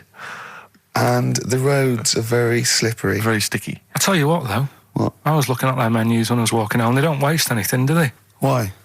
Duck's tongue on the menu. Yeah, but it's better when you say it. All right, duck's tongue. A duck's tongue, really? You sure that wasn't the proprietor? Coldplay, warning sign on XFM, 104.9. Karl, look at that. What is it? What is it? It's an apple. Right, okay. What am I doing to it? You're messing with it. Yeah, and what's happening to it? Gone up a bit. Yeah! Would you kiss it for 100 quid? No. 100 quid. Would you just kiss it? No, I wouldn't. Why? 100 What quid? are we doing this for? I think I've read this same feature on Wogan, I'm not sure. Seriously, Karl, I'm intrigued to know how much would you have to be just paid kiss to it. kiss Ricky's nipple? Not suck it or lick it or anything like that. Just like that, just on the nipple. £5,000. £5,000 to kiss my nipple? Well, if you do it for 5, you do it for 1. £1,000 cash to kiss my nipple. No, I'm not doing it. You're joking? £1,000 to kiss my nipple? Come on, it's the last show. No, I'm not doing it. 2,000. If you had the money there, and if you had it there now, I might do it. For what? I'm not doing it. 500 quid. No, stop taking it down. What's happening to £2,000. £2,000? So you've gone down from 5 to 2 straight away. Look. Steve, what's going on? I Karl. seriously think I'd like to see you kiss his nipple Well, for it's not going to £2,000. happen, is it? So If Steve wants it and I want it, that's It's 2 not to gonna happen. 1. It's not gonna happen. I thought it was a democracy, this show. you're not educating Ricky or what? Email in if you'd like to see, or rather hear, Karl bother. kiss Ricky's nipple for Don't bother, because £2,000. it's not going to happen. Come on, Karl. Right. It's not like he's Jono's nipple. No. It's next. Okay. Would you kiss this for... Right, 25 okay, quid. wrong. But no, what were you doing? What were you doing educating Ricky? Do you want to set that Why up? were you looking, by the way? Why were you looking at that? You didn't have to look at that.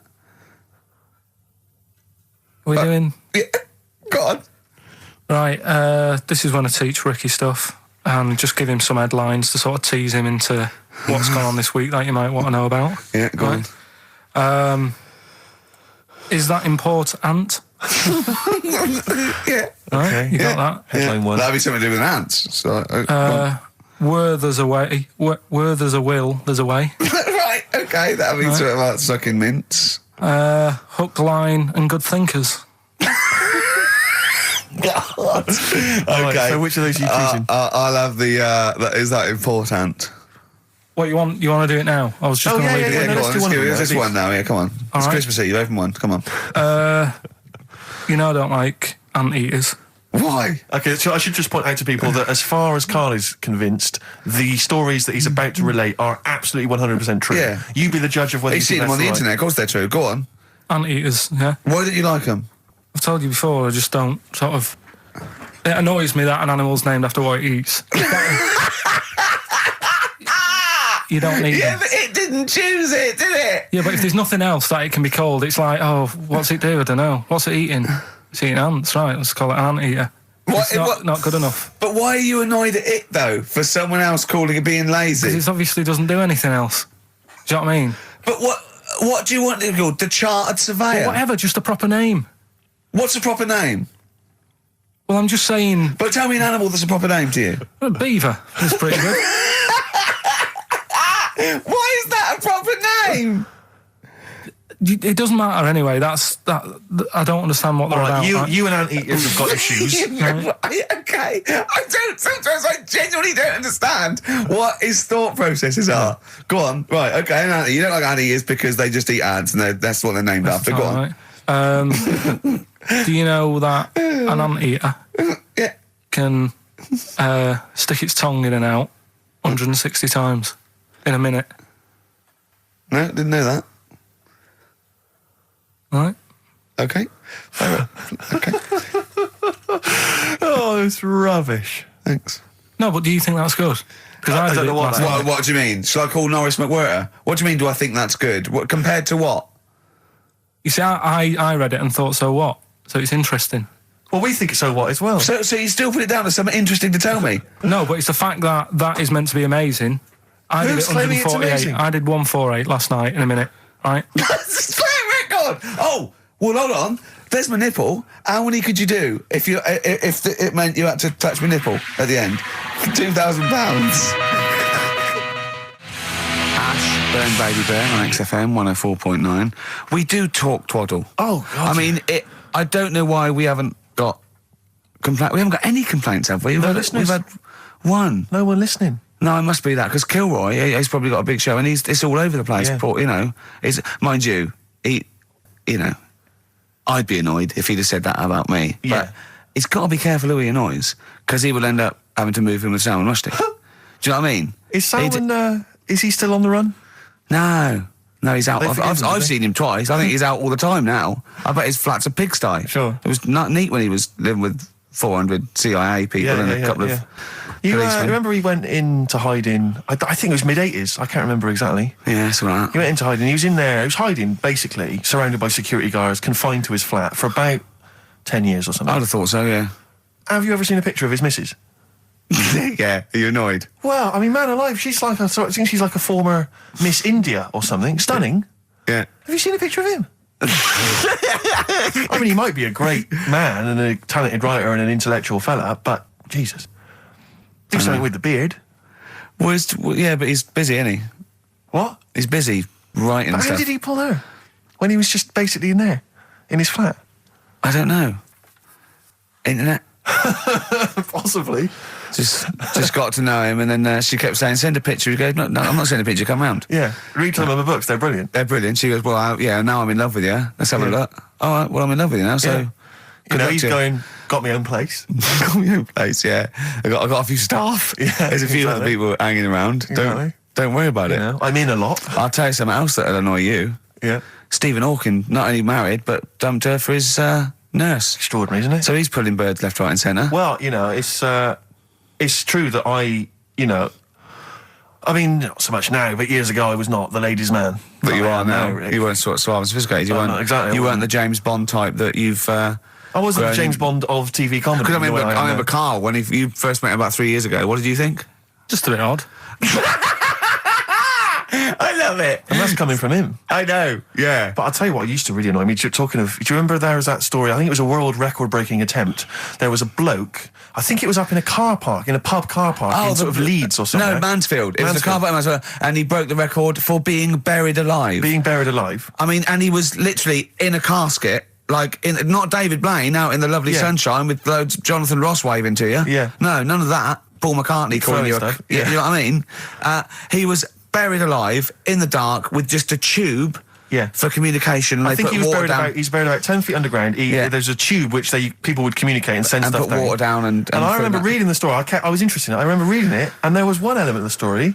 You were thinking it was going to be a cheap holiday. Well, You're not going to pay those prices. 400 quid, host seasons, you're having a laugh. That's nothing.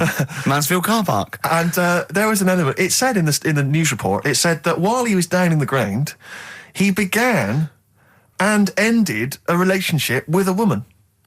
While he was down there, some fan who was a fan of what he was doing, he started communicating with her through the tube. I don't know the ins and outs of it, but they began a relationship and it ended. And I have to say, I remember thinking, you know, when you read that there's a man... How did it end? Well, I Why have did no you go idea. that this isn't working? That's twice you've stood me up. Yeah. Well, I can't get out, can I? I remember thinking at the time, you know, I was to say, I was not the sort of the ladies' man that I am now. I remember at the time reading it and thinking, there's a bloke, you know, he's pulling women 10 feet underground through a tube. Through a tube. I I'm out and about with some of the most expensive hair products on the market. I've got to sit down and ask myself some very serious questions. Oh dear. Extraordinary. I don't know if he did the world record attempt. I don't know if he broke it. I don't know how that happened, but good luck to him. I don't know What do you mean a hole though? Like what? A proper thing, or is he moving about? How big is it? No, it was just that. I think it was just buried alive in a casket. I don't know, just down there, probably laying on his back maybe, just waiting for little bits of water. But could he get out if he wanted to? Well, yeah, he could say, "Can you get me out?" He couldn't just leave and then come back. There was people. So someone's there then? No, they buried him and were saying, "Wow, we better go back in a couple of weeks, see how he's doing." What do you mean, someone's there? Of course, there's someone there. Norris McWhirter, for one, I'd imagine, going 3 days, just a few more to go. And why? Is it Norris or who's alive? Ross or Norris? I think it's Norris. Right, You're thinking of, yeah. What's It that? annoys me a bit, all this sort of, you know, getting in a hole and in a box and all that, and people going, "Oh, that's good." I mean, if he was doing something when he was down there, making something or whatever, you'd go, "That's quite clever." But I don't understand all the fuss about. I don't know. People are just making a fuss about things that aren't that clever these days. It's just, do you know what I mean? I don't reckon he beat Anne Frank's record. No, I think she's got the record.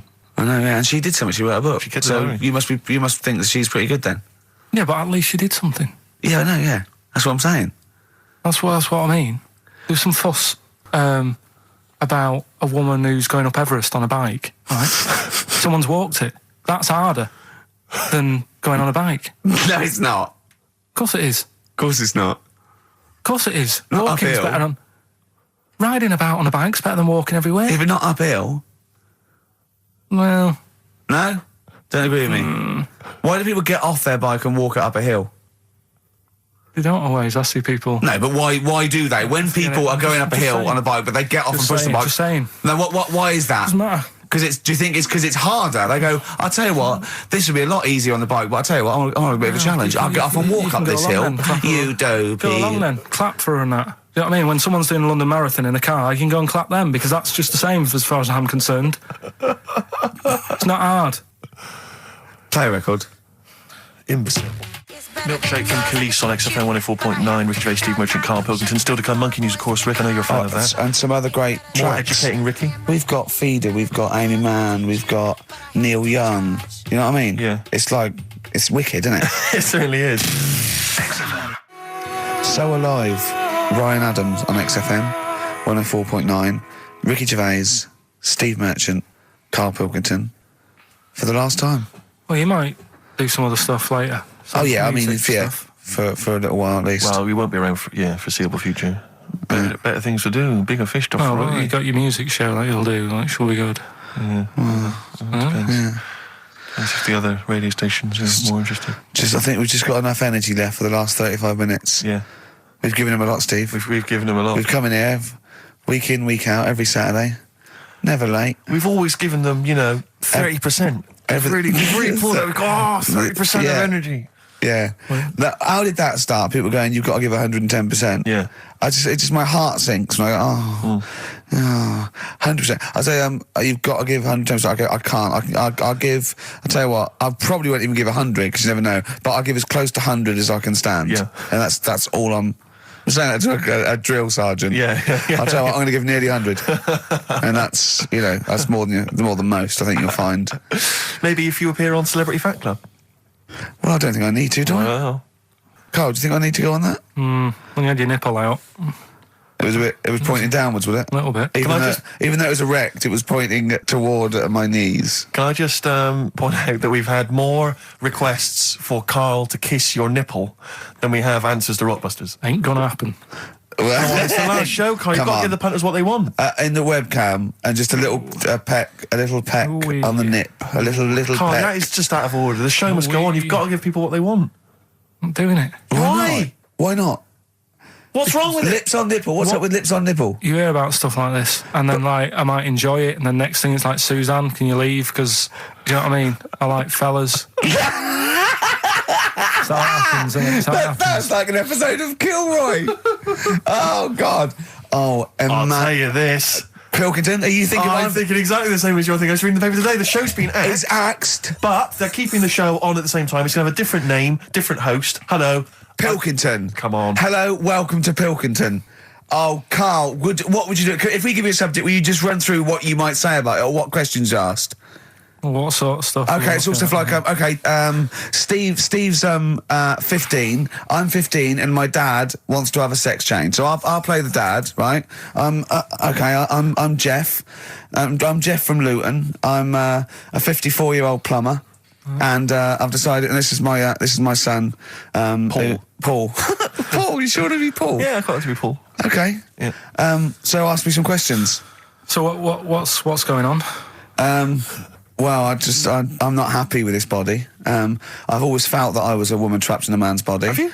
Yeah, yeah, and I think I'd be happier as a woman, and you know, it's for him to accept it really, because I'd have accepted anything that he wanted to do, or you know, and it doesn't change I'm not anything. a tranny. No, I know, but I mean, it won't change anything. I still love you, and I'll still be your father. I can't believe I agreed to come on national TV. I'm going to get some piss must taken be- out of me at school. Really? Man alive. Well, you know, with that, you got to go through lots of stuff. But I mean, don't think of me any different. What does Mum think of all this? Well, Mum doesn't. She doesn't want it really. But I mean, I'm not going to throw away the knob and bollocks. I'm going to keep that for her in case she ever wants to use that. But I just don't want them attached to me. I'm going to have them off. I'm going to have some lovely pair of tits put on and a nice little minge down there. But it doesn't. But I'm not bent. Mm-hmm. I still fancy my wife and that. And you know. Okay. Well, thanks for coming in today. Yeah, brilliant. That's your audition for Pilkington. Well, what can I say? I'm not a doctor, right? But what would you want? Come on, ask me questions. But what? Discussion. Ask Look, me- I'm ask me upset stuff. with my dad because he wants to become a woman. But we'd say stuff like, well, yeah, but you mean you've had a son and he's going through an awful. Should you think of him? Shouldn't you put his feelings? Should you think of your son before you go doing that? Yeah, but if I'm not happy with who I am, how can I live a lie? I'd go through my whole life living a lie just because he might go through a little bit of embarrassment. You know, he's old enough to realise now that you know I love him, and I just need to have some tits and a minge on me. Well, thanks for coming in. Oh, Christ Almighty! Well, what more Play a can I say? record. I'm not sure you're Rockbusters gonna- answers. Let's do Rockbusters answers. Rubbish. I don't want the gig anyway. Like they were seriously considering him. Thanks for coming in. Brilliant. Go on. Did I tell you my dad's always been asked to go on that? He's Why? always been asked to go on. Is Okay, he a woman trapped in a man's body? No, they want to talk about you. They go there. So it's right. disappointing. Go on. Anyway, Rockbusters, right? Right, first clue was Jamaican fella wrote a review for Phoenix Nights. Yeah. Right, that was the cryptic clue. The initials were DC. Yeah. What is it? Come on, no, you tell me. It's Define Comedy. All right? Define comedy. It's a divine comedy. All right? What is that? That's I'm a just Do Jamaican the accent again. Do the accent again. Oh, it's just divine comedy. That's just to help it along. That's Do it just again, to do the help accent no, I'm again, not doing it again. You've got the answer. It doesn't matter. Let's move on. Right? Second one. We should all vote for Paul Daniels, David Blaine, Copperfield, Great Soprendo, Tommy Cooper and Darren Brown. Why Go is on. that? ES with the initials. Go on. Elec, Trick 6. Right? What? Elec, Trick 6. It works, so don't say it like that. I don't know what it means. Right, well, there's 6 people there who do tricks and that. Right? I'm saying we should vote for them, so you elect them. Yeah, but he said elect. Yeah, Electric 6. No, It elect works. though. Don't- No, elect's not a word, is it? And the last one, I don't think elect's a word. Elect. Steve, You don't mean Alec, do you? It's not Alec Steve. Park. You're not trying to do Alec Park. The one. third one, Steve, what did your dad do? I don't know. That was E. Could work for anyone. It didn't have to be Steve, right? That was Erasure, right? Erasure. Erasure. No, it doesn't work either. It doesn't work Kinda either. does work. It No, does it doesn't work. work. Doesn't work. Who's the winner? None of them work. None of Well, them work. Another pile of crap I'm gonna give you. for the mind of little stupid. Go on, Steve. I'll give the prices dopey to. little. I'm going to give the prices to Martin Williams from Oh, Flintshire. I don't know where Flintshire is. He says that he's promised to listen to the Lord of the Rings, and by listen he means sell them on eBay. Yeah. So thanks for coming in. Stupid. The end of Rockbusters from the stupid little shitty brain. I'm going to say it of Pilkington. Possibly my favourite song of all time after the Gold Rush by Neil Young, and that's for Karl's lookalike Boyd, who's actually on Justin Lee Collins' show after us. About 5. He's not really a lookalike. He is. Yeah. He's got a bald head. Does he look like Gandhi? When he's in a toga, he does. A little bit. I don't think Andy wore a toga. No. So what are you... What did he do? Oh, dear. What He did just he- sat around, to be honest, Carl. Didn't want to get involved. Didn't do much. Just said, don't have a go, just be careful. Yeah. Don't go mental, don't start fighting, just all calm down a little bit. He's the one in the pub that goes, okay, stop this, stop mucking around. We were educating Ricky earlier, Carl. I wonder if we should resume that as the clock is ticking away. All right, you got 2 bits of info that you could be leaving the building with today, right? You've got where there's a will, there's a way. Yeah, I have that one. They've brought out this drug or sort of tablet or something. Yeah, And, you looked into it then, yeah, go on. Carefully researched. Yeah, brilliant. Yeah. Which means like an 8-year-old woman can have a kid. What do you think of that? No, it doesn't. What are you No, it talking does. about? You can inject a woman with something, 80-year-old, and it means, you know, she's got more time on her hands now and that. It's better to have a kid. She can have a kid later on in life. I just realised where there's a will. Yeah. Very good. Very good. Right, well, let's just move on from that because it's clearly drivel. No, it's not. I think it's a bad idea. Of course, it's a bad idea. Right then. I'll even give you that it's true and possible, and might No, even. it is true and possible. Okay, It's been well- it's not even recent. It's like a few weeks old. Yeah. Okay. Well, it's terrible. No, you shouldn't do it. Yeah. All right, what's the final educating Ricky? So far, I'm not impressed. Get her a cat. Yeah, but Get her a they little meant- Pekingese. they Don't meant to- they don't meant- let her have a child. Yeah, but it's meant to get you thinking, like you're saying, well, she shouldn't have a kid. Or By the time he's 5, she'll try and pick it up, and her arms will break. whose arms? Moving on, what's the next one? Would she be able to breastfeed? Yeah, and she'd be able to do it standing up while he was on the floor. Talking to Nick. Hey, come on. There's a lovely Look, juicy pair over there. Okay, I think that's the last show. People should actually phone in and speak to Karl and try and convince forget him. that. Yeah, what's the number, Steve? Oh, I forget don't know. that. We What's haven't the got number? time. Yeah, he hates answering it. We'll do it during the Leave it, record. leave it. Phone in if you want to speak to Karl, if you know the number. Call No, in, they try don't and wanna. convince Karl to Don't kiss a wanna. little nipple. Don't want to. Yeah. Right, what are we doing? Are we... What's the last educating Ricky? Come on. Hook, line and good thinkers. Brilliant. Okay, Yeah, go on. sounds let's see. good. Go on, what is it? They've found a lot of fish with 2 heads. What do you think of that? Well, don't know. What do you mean they found a lot of fish with 2 heads? Who has? They've been messing about, basically, these scientists and stuff, and they've said, look at this we can do. And they're making loads of fish with 2 heads. They can do it now, and they're saying, that's good, isn't it? Do you know what I mean? All right, play a record then. Yeah, but what do you think? I think if they can do that to fish, they should try and do it to you, and then at least you'll have 2 brains to work with. Yeah. And we might. Arguing. I'd love you arguing with yourself. And you end up you're walking on the street, but you're just headbutting each other. Just cracking heads Imagine in the the middle. squeezing fun you'd have for it. I wouldn't know what to do. I'd bang them together. It'd be like one of those knackers you used to have at the playground on the string. I'd just whack them together. I hit your head on the window, didn't I, to see what the noise meant today, didn't I? Yeah. Just if I had 2 heads, right, would I be able to sort of do shifts? Do you know what I mean? Say if this is a start or something, they're trying it out with fish and that with 2 heads. You'd be 2 different people. You can't think like you're one.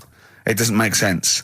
If you had 2 heads, you'd have 2 brains. You'd have, you know. Well, that's all right. But say if we did the same job, well, we'd be doing the same job. Yeah, you could. So you could say, right, you work through the night. You'd both take it in turns to do your job badly and moan about it. Yes, it'd be fine.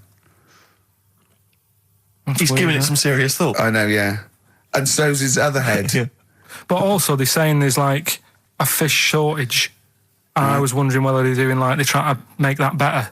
Do you know what I mean? So Yeah, they would, do like as the head is the bit you throw away, it'd be perfect. no, but when they do a head count like they do, that's what they do. They do like They count fish. They get fish. But okay, just end the line. 1, 2. I think you'll find we're 1, sir. Don't answer back. Rick, I should just point out that I feel... Don't answer back. Come on, I think Karl has offered nothing there. I think those educating Rickies were appalling. They're and the only rubbish. thing, Rick, the only thing that would redeem the show is if he kisses the nipples. Because the No, nipple it's not phone gonna in if you want to happen. speak to Karl. If you know the It's not number, happening. call in and try and persuade Karl while this record is on. We'll answer the phone. Answer the phone.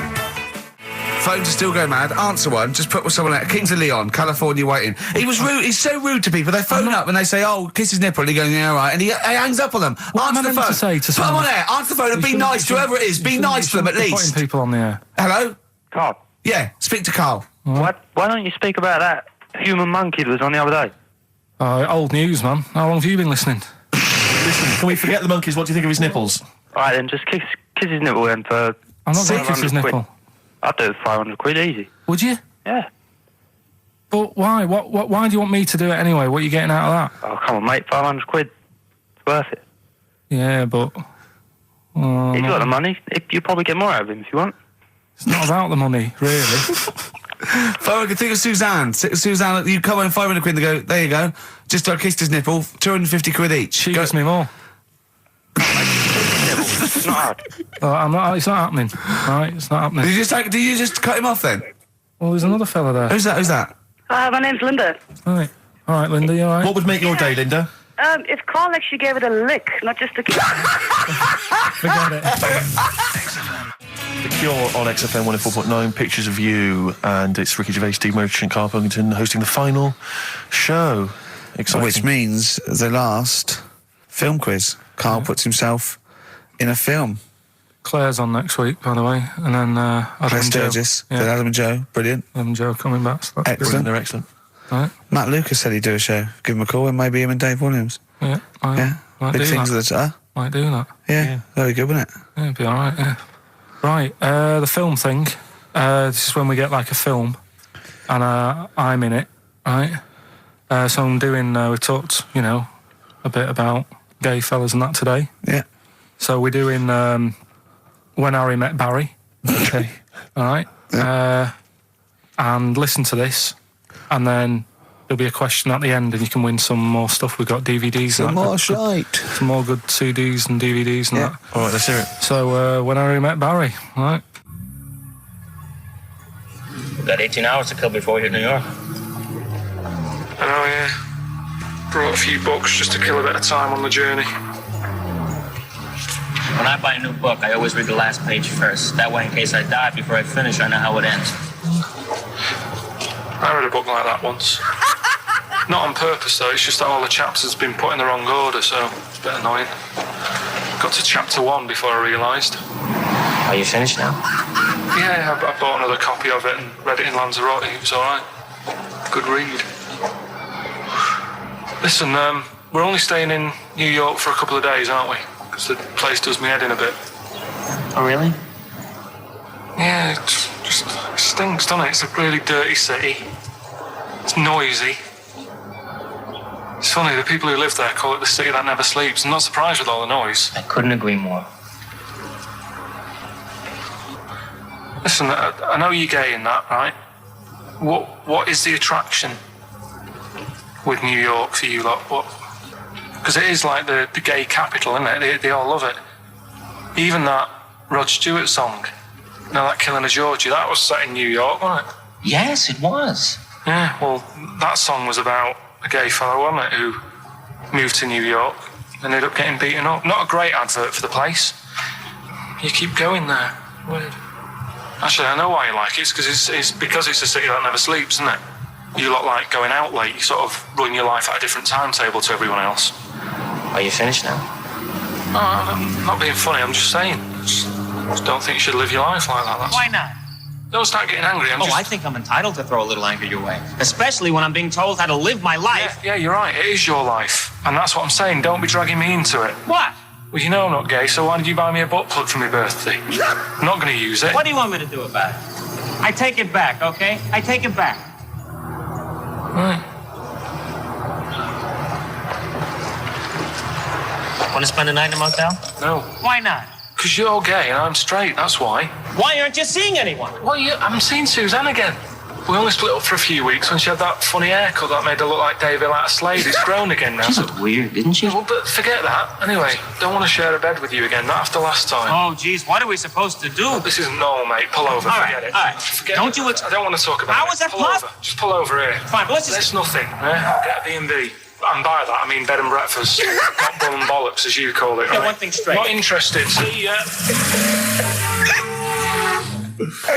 Oh dear. Excellent. Oh, little Karl Pilkington. When Harry Met Barry. It's a classic film. What's the what?